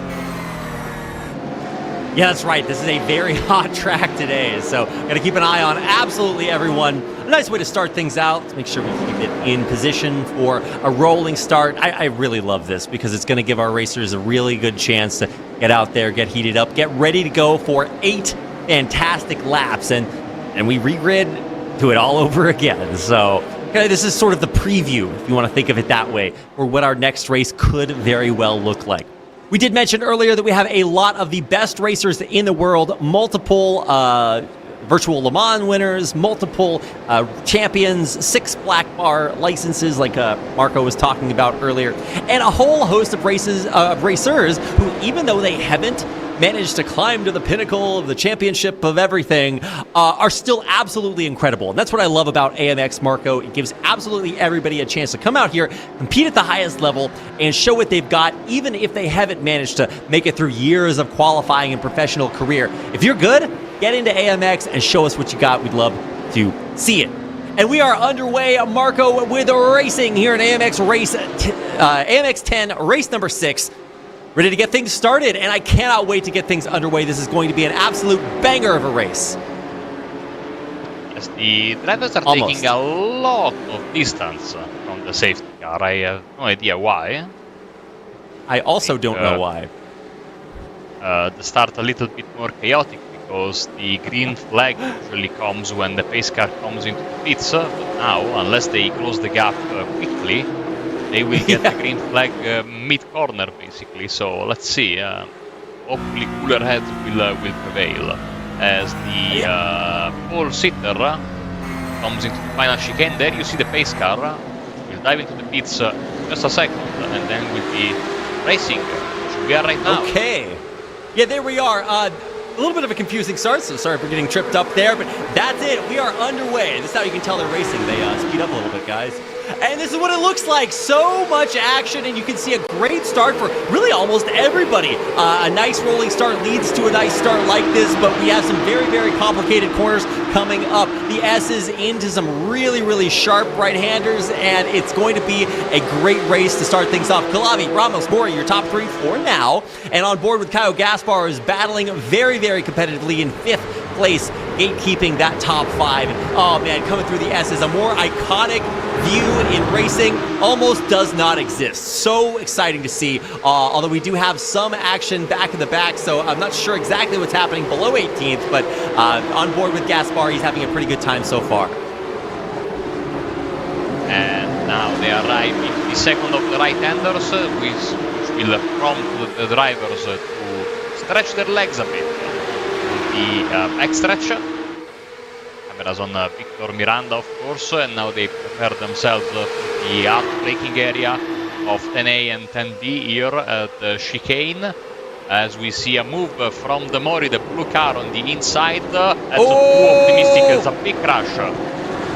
Yeah, Mori really aggressive there. It looks like he's still moving forward, but some hand-to-hand combat already on lap number 1. Yeah, he took somebody else with him. Skulavi leads the first lap, 1.4 seconds over Jackson Oscasengi, and then Gerardo Ramos down in 3rd place, and then Oliveira and Gaspar as the drivers make their way up the hill. I'm seeing some, some aggressive driving, but also some more calm driving by some of the drivers. See there in a sea of redline cars.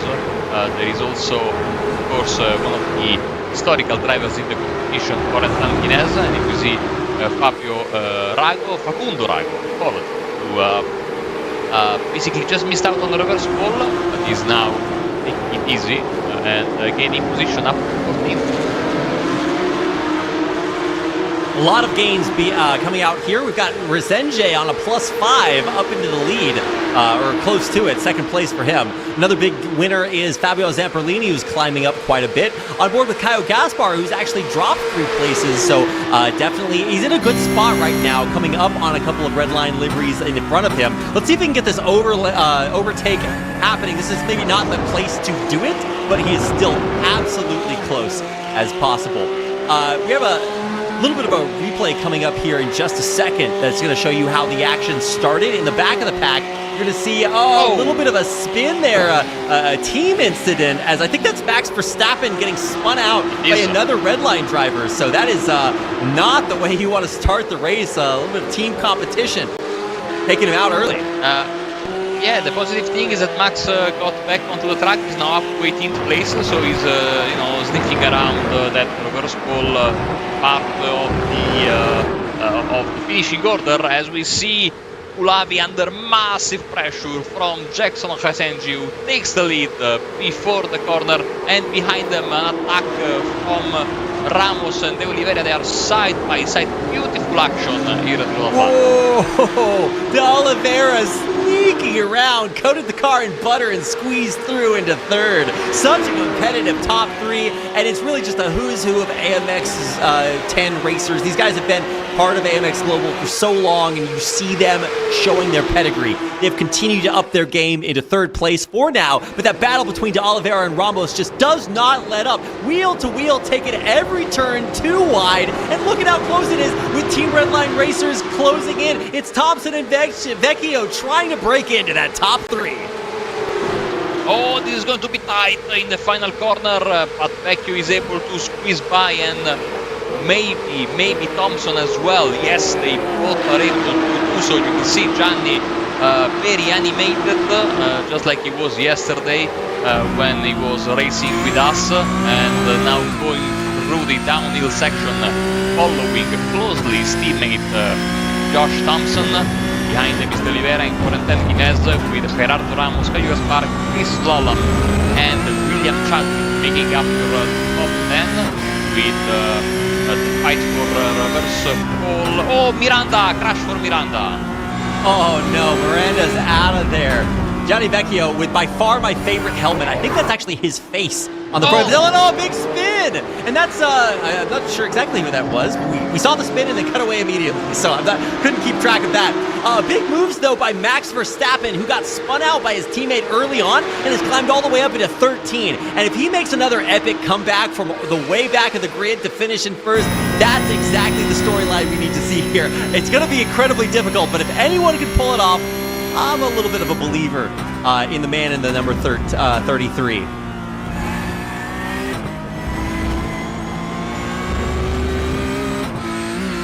So let's see if it can happen here. He's closing in, but he's a minute behind Boas, so I don't know exactly if that's going to be the easiest, but he's got some good air after that. It's about a 2-second gap. So the top 10 is in his sights, and let's see what it looks like up in the top 10. We talked about earlier how it was an all-UK front 3, but only Josh Thompson has managed to retain that position, with Lollam and Chadwick dropping a little bit further back, but it's incredibly competitive up there. So as we're on board with Gaston Calavi, you can see exactly what it takes to race at top speeds and maintain one of these top 2 spots. He's trying, but it's very, very close right behind him with Josh Thompson closing in, trying to take that second spot. He does. Nice pass from Trump there as he goes up into second place, and Gianni will try to do the same as well, but Lavi has been a tough nut to crack in this beginning of the race. Actually, we are already past the halfway mark, and he's been holding on strong on the podium, so props to the pole sitter. Gaston Kulhavi is having a fantastic run. You see Verstappen trying to put his nose inside of Sandro Villas-Boas. He goes there at 10A on the brakes. Easy as you like. Nice pass and up into P12.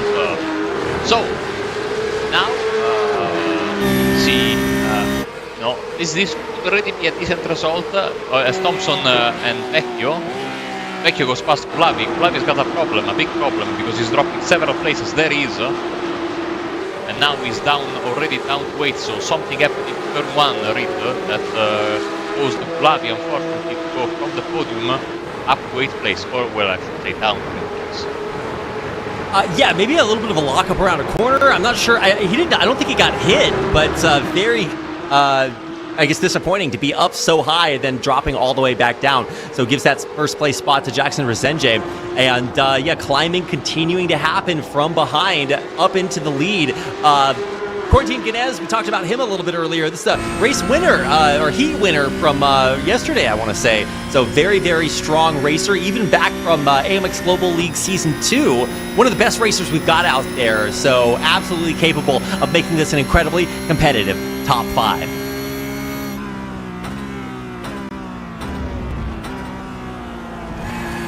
Corentin, as we look at the... he has a little bit of a connection issue, unfortunately. The French driver, we were looking at him and then he disappeared. Yeah, bye-bye. Hope he comes back. That's a rough one. I don't know if he kicked the cable or what's going on there, but he's as back. the top He's drops... Back. Okay, there we go. No, he disappeared again. No, he's back. He disappeared again. Okay. Don't want to jinx it. We hope he's back. He's in 5th for right now. Let's keep an eye on that one. We're on board right now with William Chadwick racing against his not teammate but countryman there in Chris Lullum, who is holding on to that top 5. Off the board is Pedro de Oliveira, who was contesting for one of those top 5 spots, but now drops off thanks to an unfortunate crash. He is going to have to take a trip back the long way, so unfortunate to see that. On board with the top 10 gatekeeper, Kyle Gaspar, as he and Ramos try to keep Max Verstappen from overtaking into that top 10 spot. This is a great lesson in, I guess, perseverance, perspicacity. If you drop out, if you have a rough spot, don't worry, just get back in there. If you are truly one of the greatest, you can make it back as many places as you want. Max Verstappen going for the overtake into the top 10. Up to 10th place then, as Guinness went past Chris Lullum up to 4th. White flag is in the air. And that means it's the final lap. Thank you very much. One final lap remaining here in Heat 1. We do have another heat after this, but with the reverse grid, it means the higher you climb, the farther you fall. But of course, with $40 on the line for first place and $601 for the total race, you've got a lot to think about and a lot of racing left to do. Off the side, a tragedy strikes the safety road, forced to come into play there. Chadwick, a little bit aggressive, but overall maintains that 6th place spot. He has to slow down because the system has recognized the cut track, even though it wasn't much of his doing, but the rules are the rules. Right. And so he has to lift the gas pedal a bit. I think he will have to settle for 6th place. I think he's been able to get back up to speed, so Pinto won't be able to attack him. So right now is the driver from Uruguay, Blanco, who should be starting in the reverse pole as Guinness disappears and reappears again. But Jackson Fesengi, what a drive at the front. He has checked out. He's about to take the checkered flag in right about a couple of corners. That's right, 2 corners away. We're about to close out our first heat here at Road Atlanta. Max Verstappen in 10th. We're on board with him right now. He's got 0.2 left to overtake Gaston Colavi. Oh man, some lockups there. That's just Resenje kind of spinning things out. Congratulations on the checkered flag all the way down. And there is Verstappen, Ramos, Boas, Zamperlini, Oliveira closing out their heat. Some incredible runs here, absolutely, to talk about as we go through our final checkered flag flyers. And wow, what a race, Marco. This is one of the best races of the season by far. So much competition, some incredibly skilled drivers, and an incredible climb there for so many to talk about. So that's going to do it for our first heat of AMX 10 race number 6 here on Road Atlanta. And we have one more left to go. But before we get there, let's take a look at the final standings for AMX 10 race number 6 heat 1. See exactly where it breaks down.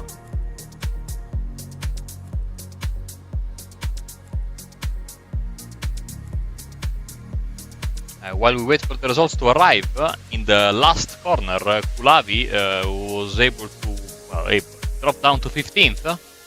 So he will start on pole position again for race 2, just like he did in race 1. So It's going to be interesting. Rafael Blanco will start from second.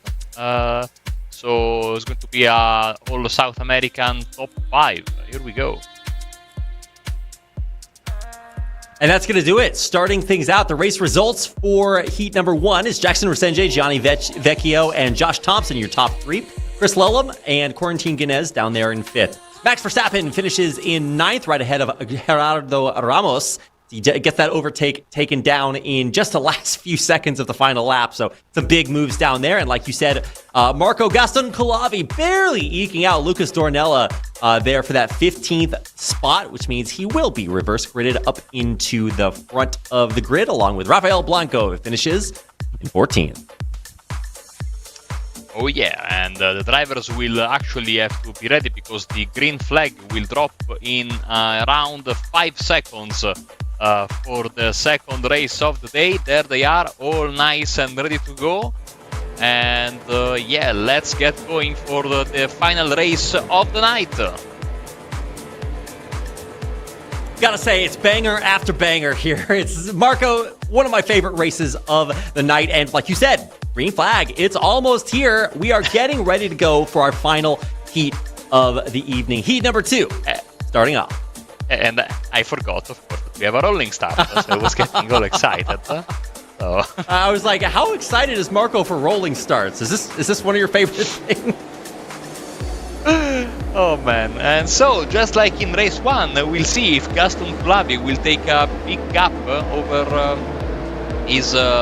the pace car. I think he already did, because the pace car is nowhere to be seen. You know, we are of course over a crest, but I think that he likes to keep a big gap between himself and the pace car.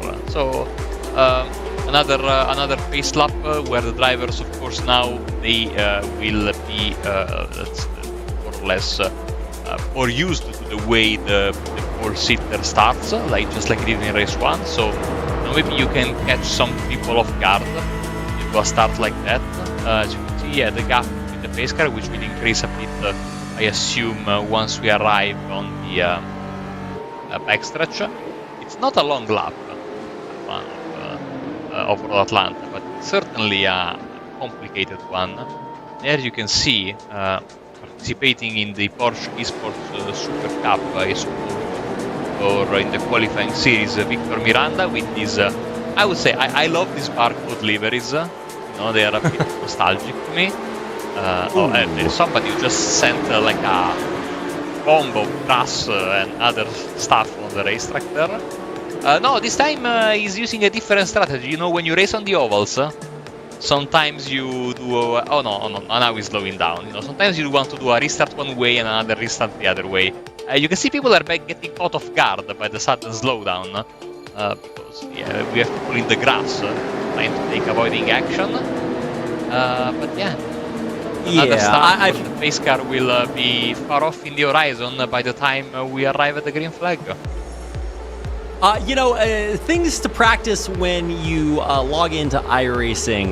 Number 1, you know, you got to make sure that you can drive the cars, drive the tracks, but following the pace car, that you know, high up on the list of bare minimum. So we're about to start racing here for our second heat. The cars are speeding up, and we are go for heat number 2, AMX 10 race 6 of season 3. It's underway, and look at what we have here. The top of the field, absolutely crazy. Some 3-wide action, a little bit of groundsmanship. Colavi, Blanco, Oliveira, Zamperlini, Ramos, your top 5, with Max Verstappen looking to break into it. On board Corentin Guinez. He was here and there and everywhere towards the end of the last race, but a race winner previously. I'm excited to see what he has in the gas tank for the race in front of us here today. Very competitive racing so far. We hop on board with Gianni Vecchio in 9th, right behind his teammate Chris Lellum.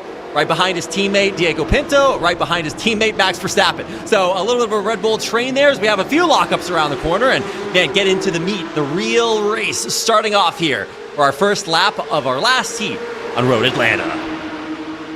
The car that was in the grass in turn 1 was Chadwick, now back onto the racetrack in 18th place. as they make their way to 10A and 10B for the first time in this second heat. Remember, it's 10 laps, 8 laps or 20 minutes, whichever comes first. 8 laps, as Verstappen already up to 4th. Yeah, big overtake there by Max Verstappen over his teammate, Diego Pinto. Oh, I guess it's his team, so, maybe that's team orders as he climbs up into 4th. Zamperlini holding him off in one of the toughest fights of his life. You race your whole career, and then you get to the point where you have a world champion behind you, and you're like, well, I've lived my whole life for this very moment. Let's see how long Fabio can hold on to that 3rd place spot. Of course, he's got Pedro Oliveira right in front of him, including Calavi, so it is a absolutely action-packed top 4. Look at that rear view mirror. It's all full of Max Verstappen, who comes alongside. It's so close, but he can't make the overtake stick just yet. But he's still on the inside for the upcoming curve. Can he make it? Wheel to wheel, and Max is so close. Diogo trying to make the overtake, but he can't get it either. Zamperlini drops down into 5th, and Verstappen climbs up to the podium. Here comes Chris Lallam as well, this train of red lines. Oh, that was a dangerous move there from Pinto as Oliveira overtakes Culavi for the lead. 2x2 entering the chicane, and they all survive. I think that Zamperlini now down to 6th. Let's see if Gianni Vecchio can also make the move. But everyone is chasing Pedro Oliveira, who's the new leader and new fastest lap of the race, 21 lap. Yeah, we were seeing some 119s being set in qualifiers, so still some room for improvement, but man, under racing conditions, this is absolutely incredible to watch. Oliveira, Calavi, Verstappen, your top 3 on board with Chris Lallam, who had been a little bit further up, but he's still +7 from the start, so an incredible race from him behind his teammate, Diogo Pinto, there right up front. But like you said, a lot of red liveries up at the top, but a big yellow one in the lead there. Oliveira, really, really incredible to watch. And for Quarantine Ganez, that was actually the yellow livery I was talking about a few seconds earlier. He's in 8th, but dropping down to check out Kyle Gaspar. Absolutely someone who had a rough start and is now looking to retake his top 10 position. On board with the Brazilian, following another Brazilian, Villas Boas, and of course in front of another Brazilian, Jackson Resengi, as they make their way on the backstretch with Josh Thompson right in front. And Josh Thompson who's gained 3 spots from his starting position. Of course, he got a good finishing result in race 1, therefore he got sent all the way to the back almost for the start of race 2. Oliveira won 20.6, Culavi 21.3, let's see Verstappen 20.2, but Chris Lallam 20 flat. That's the new fastest lap of the race. What an incredible time there, and it couldn't have come at a better time. He's trying to break into one of the most competitive top 5s we've ever seen in the final heat of this AMX 10 race. $601 on the line, like I said, and Diogo Pinto in front of him. This is a very, very difficult moment to watch, so I'm glad we're on board with Diogo to see what he has to deal with. Trying to pass Max Verstappen, and he does. Mistake from Max there at turn 5, and he had to go to the grass, lift, lose a bit of speed, and Diogo says thank you very much. And now he's the leading red line car, and he will be the next one trying to attack Gaston Culavi, who's making that Porsche as big as he can. And I wouldn't look in the mirror if I was him. Yeah, that's a very scary mirror. Alongside, trying to make it happen, Max overtaking for another top 3. So Pinto and Verstappen double overtake. Culavi down to 4th. Chris Lallam now on the inside of the final corner. This is a dangerous speed. Thankfully, Culavi very, very smartly lifts and allows Lallam to go in. There was no need to force the issue because he knows that Chris Lallam is faster than him. So heads up racing there from Gaston Culavi, who's now down to 5th, but still holding on nicely to the top 5. And now the battle is between Pedro Oliveira and Pinto and his mates. They will try to do their best to close the gap. They have 4 laps to do so. It's 1.3 seconds the gap from Oliveira to the chasing pack of red line cars.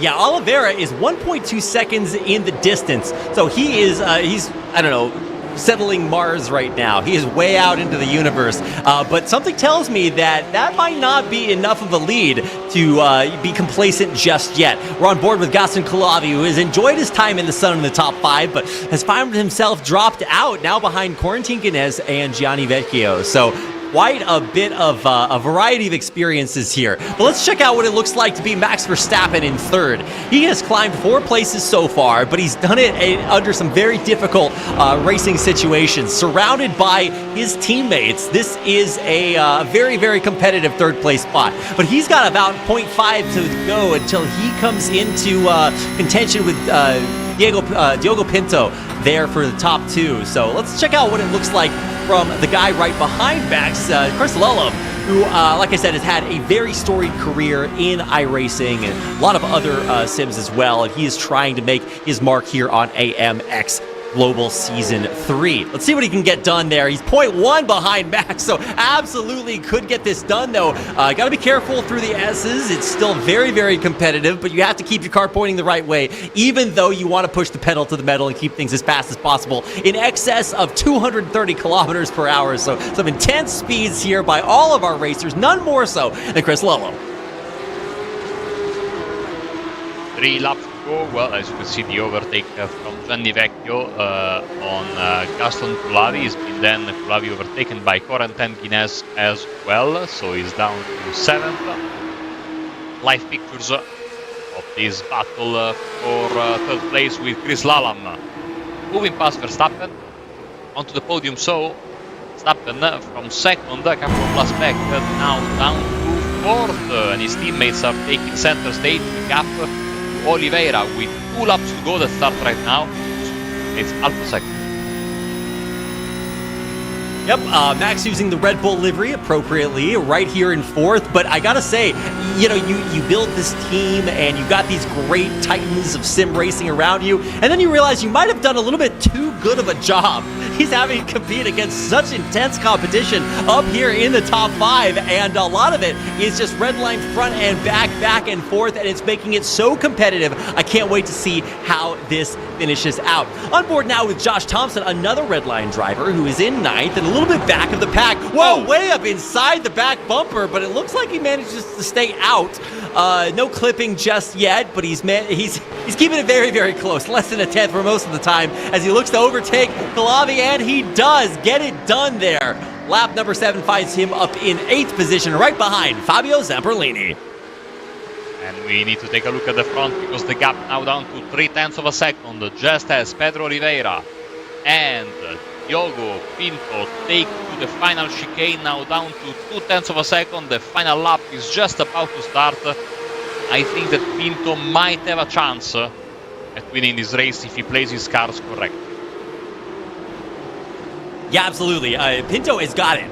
It used to be a 1 second lead, now it's a 0.1 second lead. So absolutely anything can happen. Now Les, he is absolutely going for it, he gets it! And oh no, tragedy strikes, but it's Oliveira, Pinto. Okay, I actually thought that a lot more happened, but it's actually just the transponder. A big spin in the back though! It looks like Dornello, is that him? Way back there? No, it's Simone De Mori.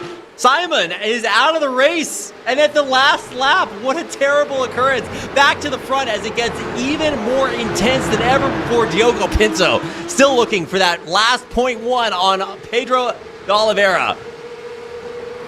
Look at the defending driving from Oliveira. Pinto goes for the inside. This opens the door for Lullam and Verstappen. This could be a grandstand finish on the inside. Goes Pinto. He makes the overtake and takes the lead. But it's not over. That's right. Yeah, no, it is definitely not over just yet. Pinto, Lullam, Oliveira, now Max Verstappen. The big move into 3rd to find the podium in the final seconds of AMX 10. This is going down to the wire. It's Lullam, Pinto, Verstappen as we close things out. The checkered flag, Barney's getting ready for it, and I am not ready to see how this happens. Hold me, Marco. We're going for it. Chris Lullam, Diogo Pinto, and Max Verstappen in the lead with just 10 separating absolutely everyone in the top 5. The checkered flags are out, and it's a top 3. Lullam, Pinto, Max Verstappen closing things out with Gianni Vecchio and Corentin Guinness rounding out your top 5. What a fantastic finish. Lolam and Pinto were trading paint on the backstretch, and Lolam was able to prevail. Verstappen, then Vecchio jumps up to fourth together with Guinness up in fifth, so sadly Oliveira goes from the podium all the way down to sixth in the final couple of corners. What a fantastic finish this was. You know, sometimes you see teammates that don't battle each other. They do a procession until the end, they want to secure the podium and that's it. Lolam and Pinto, they went wheel to wheel all the way to the end. What a fantastic effort and great racing all around. Beautiful, beautiful driving. Let me also big thumbs up to Pedro Oliveira and Corentin Guinness. They had fantastic race themselves. And Gaston Presta-Kulavi, reverse pole, he holds on to ninth, bringing home some valuable points. Despite being surrounded by some incredible names, he held his cool and finished in the top 10. What an incredible race. And a look at the race 3 results. Chris Lolam, your race winner. The top 3 consists of him, Diego Pinto, and Max Verstappen, finishing in the top 3 on the podium. Johnny Vecchio and Corentin Guinness round out your top 5 with Pedro Oliveira, who occupied the first place for so long, couldn't hold on. He and Josh Thompson, 6th and 7th. On down the list, your final cash winner today, Lucas Dornella with Pedro de Oliveira, narrowly beating out Eliseo and Lozano for that last cash spot in the top 15. But really a who's who of the absolute best racers this season in AMX Global League Season 3. Does not get much better than this. Wow, Marco, what an incredible race. If you had to pick, what was your favorite moment from today's races? Well, let's say I would say from race from the GR86 race at Rudskogen, I think the last lap overtake we had that basically changed the situation for the win, and this final lap. I know I'm boring, but in the Porsche race, to see the two red line guys beating and banging with no caution whatsoever. And still surviving, more importantly, giving us a fantastic grandstand finish. It was amazing. Amazing racing, and I have to say, yesterday, due to a couple of drivers that weren't behaving very well, we had some excessive drama. But tonight, both in the 86 races and in the Porsche Cup races, fantastic driving all around from everybody. Great standards. Congratulations to everyone, because these were not easy combos driving. Man, if I can speak a little bit of Italian right now, Marco. So good. Really incredible. Oh, couldn't have said it better myself, Marco. Excellent job today. What an incredible day of races. And if you're seeing this, you're like, wow, that was really cool. It could be you. You can join us this day and every day by heading on over to amxrace.com and signing up for either AMX 0 or AMX 10. A lot of levels of competition, and we'd love to see you there. amxrace.com. We've got a lot of races left this season. Tons of cars, tons of tracks. There is something for everyone. We've got a fun new format and a lot of races left to go. So we'd love to see you go over there, pick a race, see what you like, and join us for races like this and many others. Like I said, it does not get much better than this. So, Marco, I think you picked a great time to jump into this season, and obviously love to have you here. Glad to have you along for what has been an absolutely crazy ride so far. It was fantastic, last Sunday, a little bit of a time zone. I hate time zones, so last Sunday was another reason to hate them even more. But we had both yesterday and today. Great action. And of course, over the coming weeks, Wednesday, Saturday, Sundays as well. So looking forward to the rest of the season. We are preparing a nice interview for you, which is coming very, very soon.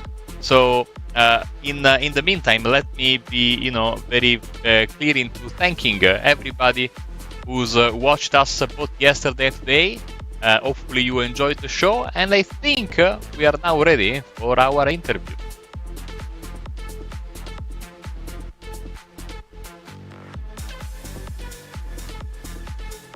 Maybe. If not, I'll tell you that the next time we'll be on the track will be on Wednesday with the Cadillac CTSV race car at Charlotte on the road course, the old road course. And then later in that night, we'll be racing with the TCR class at Branzaccia. I would love to be there, but sadly it's at 4 in the morning and I have to wake up at 6 to go to work. So I will miss the TCR action at Branzaccia. But that's okay. I'll watch it in the office later in the day on delay. Okay, I'm not going to tell Marco's boss. We're going to keep that one secret just between you and I. So we are working on getting a couple of interviews for you. So don't go anywhere. We'll be right back with our first interview of the night.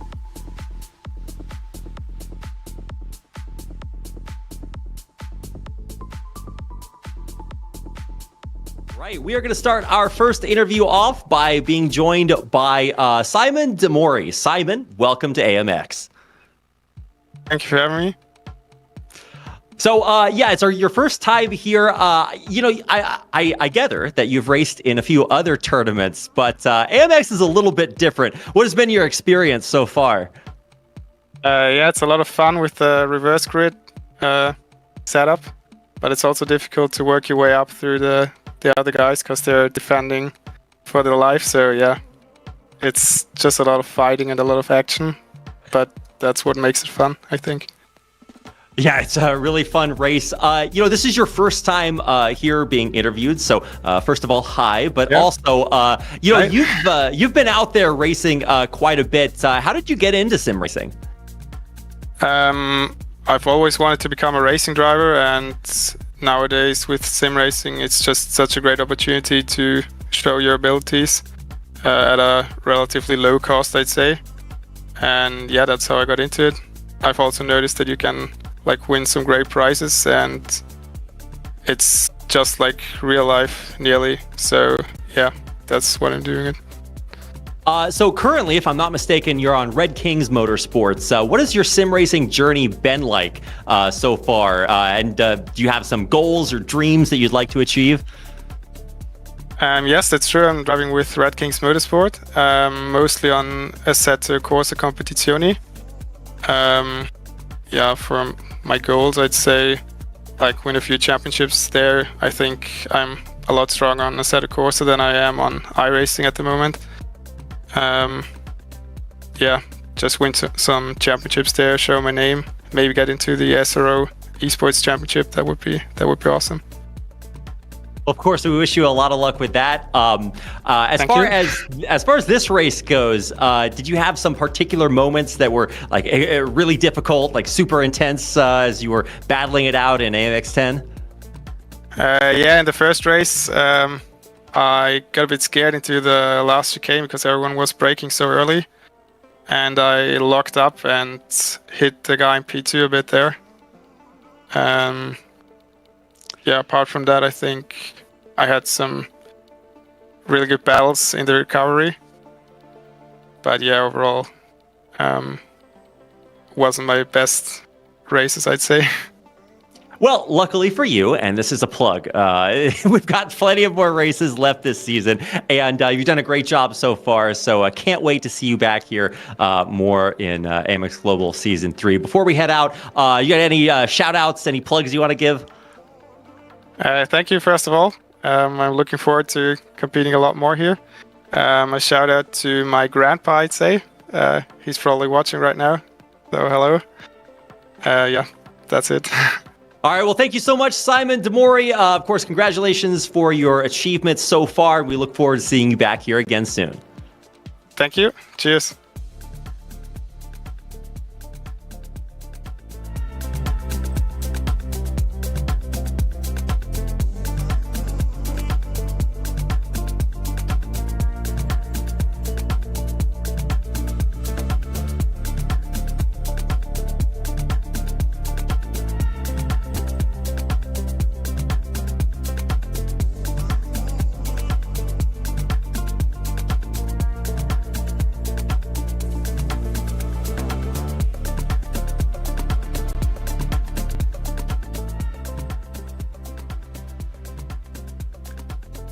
All right, okay. We're going to continue with another interview. Welcome, Lucas Dornella. How are you doing?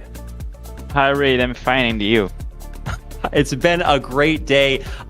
This is the first time that we've gotten a chance to talk. So how has your experience been in AMX Season 3? It's a new season for me. I've never raced in this league before. And I came across by Fabio Zamperlin. He told me about this league and I got excited and decided to race with you guys. I'm really enjoying this league. But today was not a good day for me. I'm not used to racing Porsche at all. I don't like this car a lot, but we gotta try. And not a great day. I could save P15 in the second race. In the first race, I get an incident with Max, but it was okay. It was a fun race, and I'm really enjoying this league. Yeah, I think it's kind of an honor, right? But either way, it's been great to have you this season. How did you get into sim racing? It's been a couple years, actually. It started as a fun for me.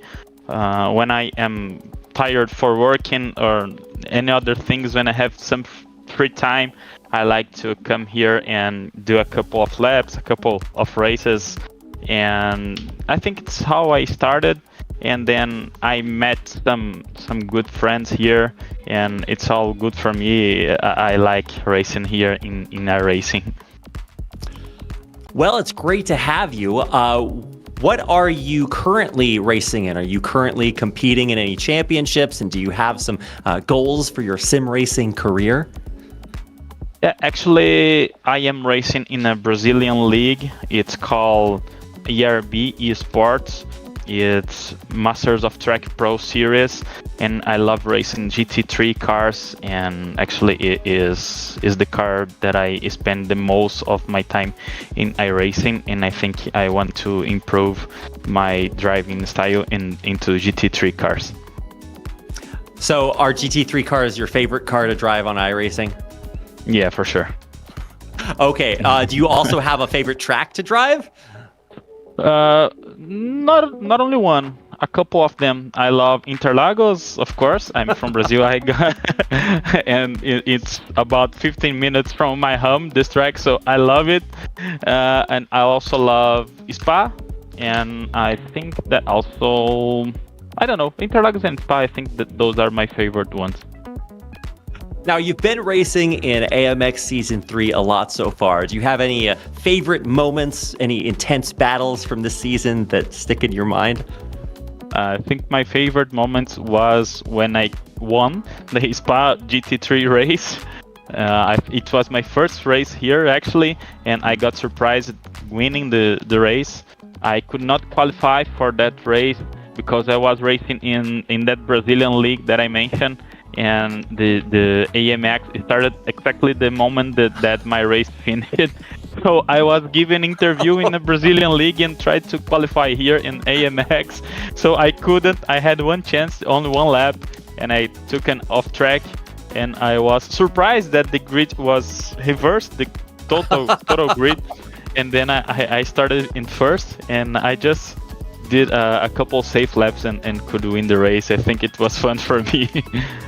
Wow. So from giving an interview while trying to qualify, then did you know that you were going to get reverse gridded? No, I got surprised, to be honest.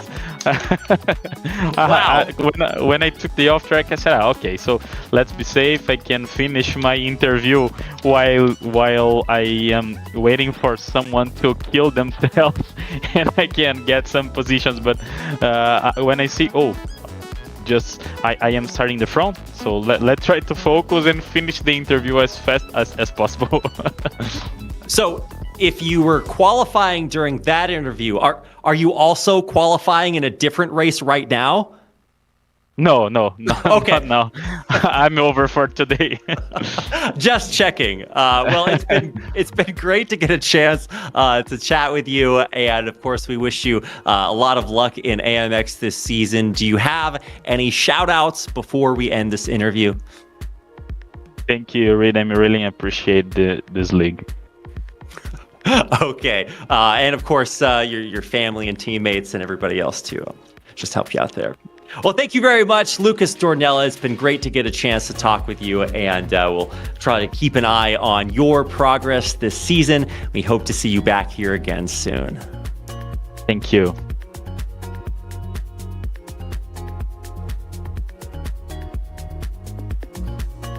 Okay, and we're back. Welcome back, Marco. I hope you got a chance to listen in a little bit there. Have you ever heard of anyone qualifying for a race while giving an interview at the same time? No, that is the new level of multitasking. To be honest, I am quite jealous. Yeah, congratulations, because that takes some, ability and coordination. Yeah, wow. I can't even believe that. I was pretty surprised to hear that it was so, I don't know, hectic. Also, when you don't know you're going to get reverse gridded and you're just like, wow, surprisingly, I'm now in first. I'm sure a lot of racers race and then like hope for some miracle. And so if that happened to Dornella, he's like, I really hope that I want to win this race. And then he opens his eyes, he's in first. He's like, wait a second. Either way, some very, very incredible stories. Very happy to hear from some of our competitors. And hopefully we get a chance to check out more fabulous interviews. If Brad races and we're trying to force him to do that, I'll let you interview him, Marco. Oh, fantastic, awesome. Don't bet on me, because yesterday I removed my steering wheel, so I'm not racing for quite some time. So yeah, despite TJ always asking me to race, which I would love to do if I had the time to practice, and I don't want to be a liability, especially now we have so many drivers. I am very capable of taking a corner the wrong way and wiping out the field. That would be very, very bad. I don't trust myself. So this is the place where I can be, a safer place for me. In the commentary box, it's better. Where you can't hurt anybody. So we've got Exactly. Marco in his padded walls right here. We can't unleash him. It would be irresponsible onto the AMX track. Maybe we'll give you I don't know, midget car, tiny oval to go around. Yes. That'll be a little bit better. Wow. Either way, an absolutely incredible day of racing. We had a whole host of amazing racers from Team RC, Team Redline, Team all the other ones. I can't even keep track because we have so many professional racers who are just starting to competing, really the entire spectrum of iRacing competition competitors highlighted here in AMX 10 tonight. And it's great to have you along for the ride as well, Marco. I think we're about to close things out, but I'm not sure. So until then, we get a chance to keep talking and talk about more things that happened during the race. Luckily for you and I and the viewers out there, there were so many of them that it's hard to pick which ones to highlight. Yeah, no, and what I really wanted to highlight is what we are getting. I said already Wednesday is going to be the Cadillac and the TCR. Then on Saturday, we'll have the Formula V and the GT. And then Sunday, if you want to race the Radical SR8, the better Radical, the one that's free. And then GT3 from Zandvoort. So that will be what's coming up next week. AMXrace.com to sign up. And I think it's time to wrap up. That's going to do it for our show here today. A big thanks to everyone who joined us. That's our drivers, our viewers, our production team, you, me, everybody out there. It's a huge thanks to everybody for being involved. Before we go, I do want to direct you to our social media. Please follow us on Twitch and Instagram. That's where you can find highlights and updates on everything to do with AMX Season 3. We'd also love to see you in our Discord server. We've got pro drivers that you can ask questions to. We've got a memes channel with some cat pictures and a little bit of everything in between. Plus, if you join one of our races, then you too can be interviewed like you just saw a few seconds ago. With one final announcement, head over to amxrace.com. We do have some announcements and updates posted there, as well as our entire schedule, and of course, able to get and you can sign up for races there as well. There are a few new rules coming into play this season.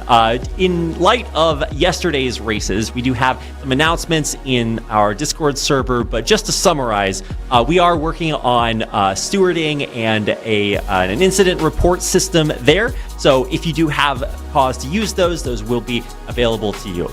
Additionally, we are pursuing some minor penalties, but specifically for our next race, that is race number 7, we have a few new rules to come into play. The biggest rule is that we will be imposing a 2,000 I rating cap or a minimum for AMX 10. AMX 10 is meant to be the kind of the pinnacle of competition here in AMX Season 3, so we're capping that at 2K I rating. You must have more than that in order to compete. So that will be one of the rules. The other rule is that we'll be instituting a driver what do you call that? What's the word I'm looking for, Marco? Save me. Pre-race meeting. There we go. All right. Yeah, we're going to have a pre-race meeting with all of our drivers before the race, just to make sure that everybody is on the same page. So you are required to join that briefing for AMX 10. So we do want to get you in here, have a chance to talk, and let you know what the rules are before we race, just to keep everybody on the same page, have some nice, clean, fun racing. So there's a lot on the line there. And just to make sure that I didn't miss anything, there are announcements posted in our Discord server. I have some on our website, amxrace.com as well. Whew, okay, that's it. I promise we're done for now. Thank you so much to everybody for watching on behalf of myself, Marco, and everyone behind the scenes. It's been an amazing day, and we've been so happy to have you all along the ride with us. Thank you so much, and we'll see you back again next time during race number 7 for more action from AMX Global League Season 3.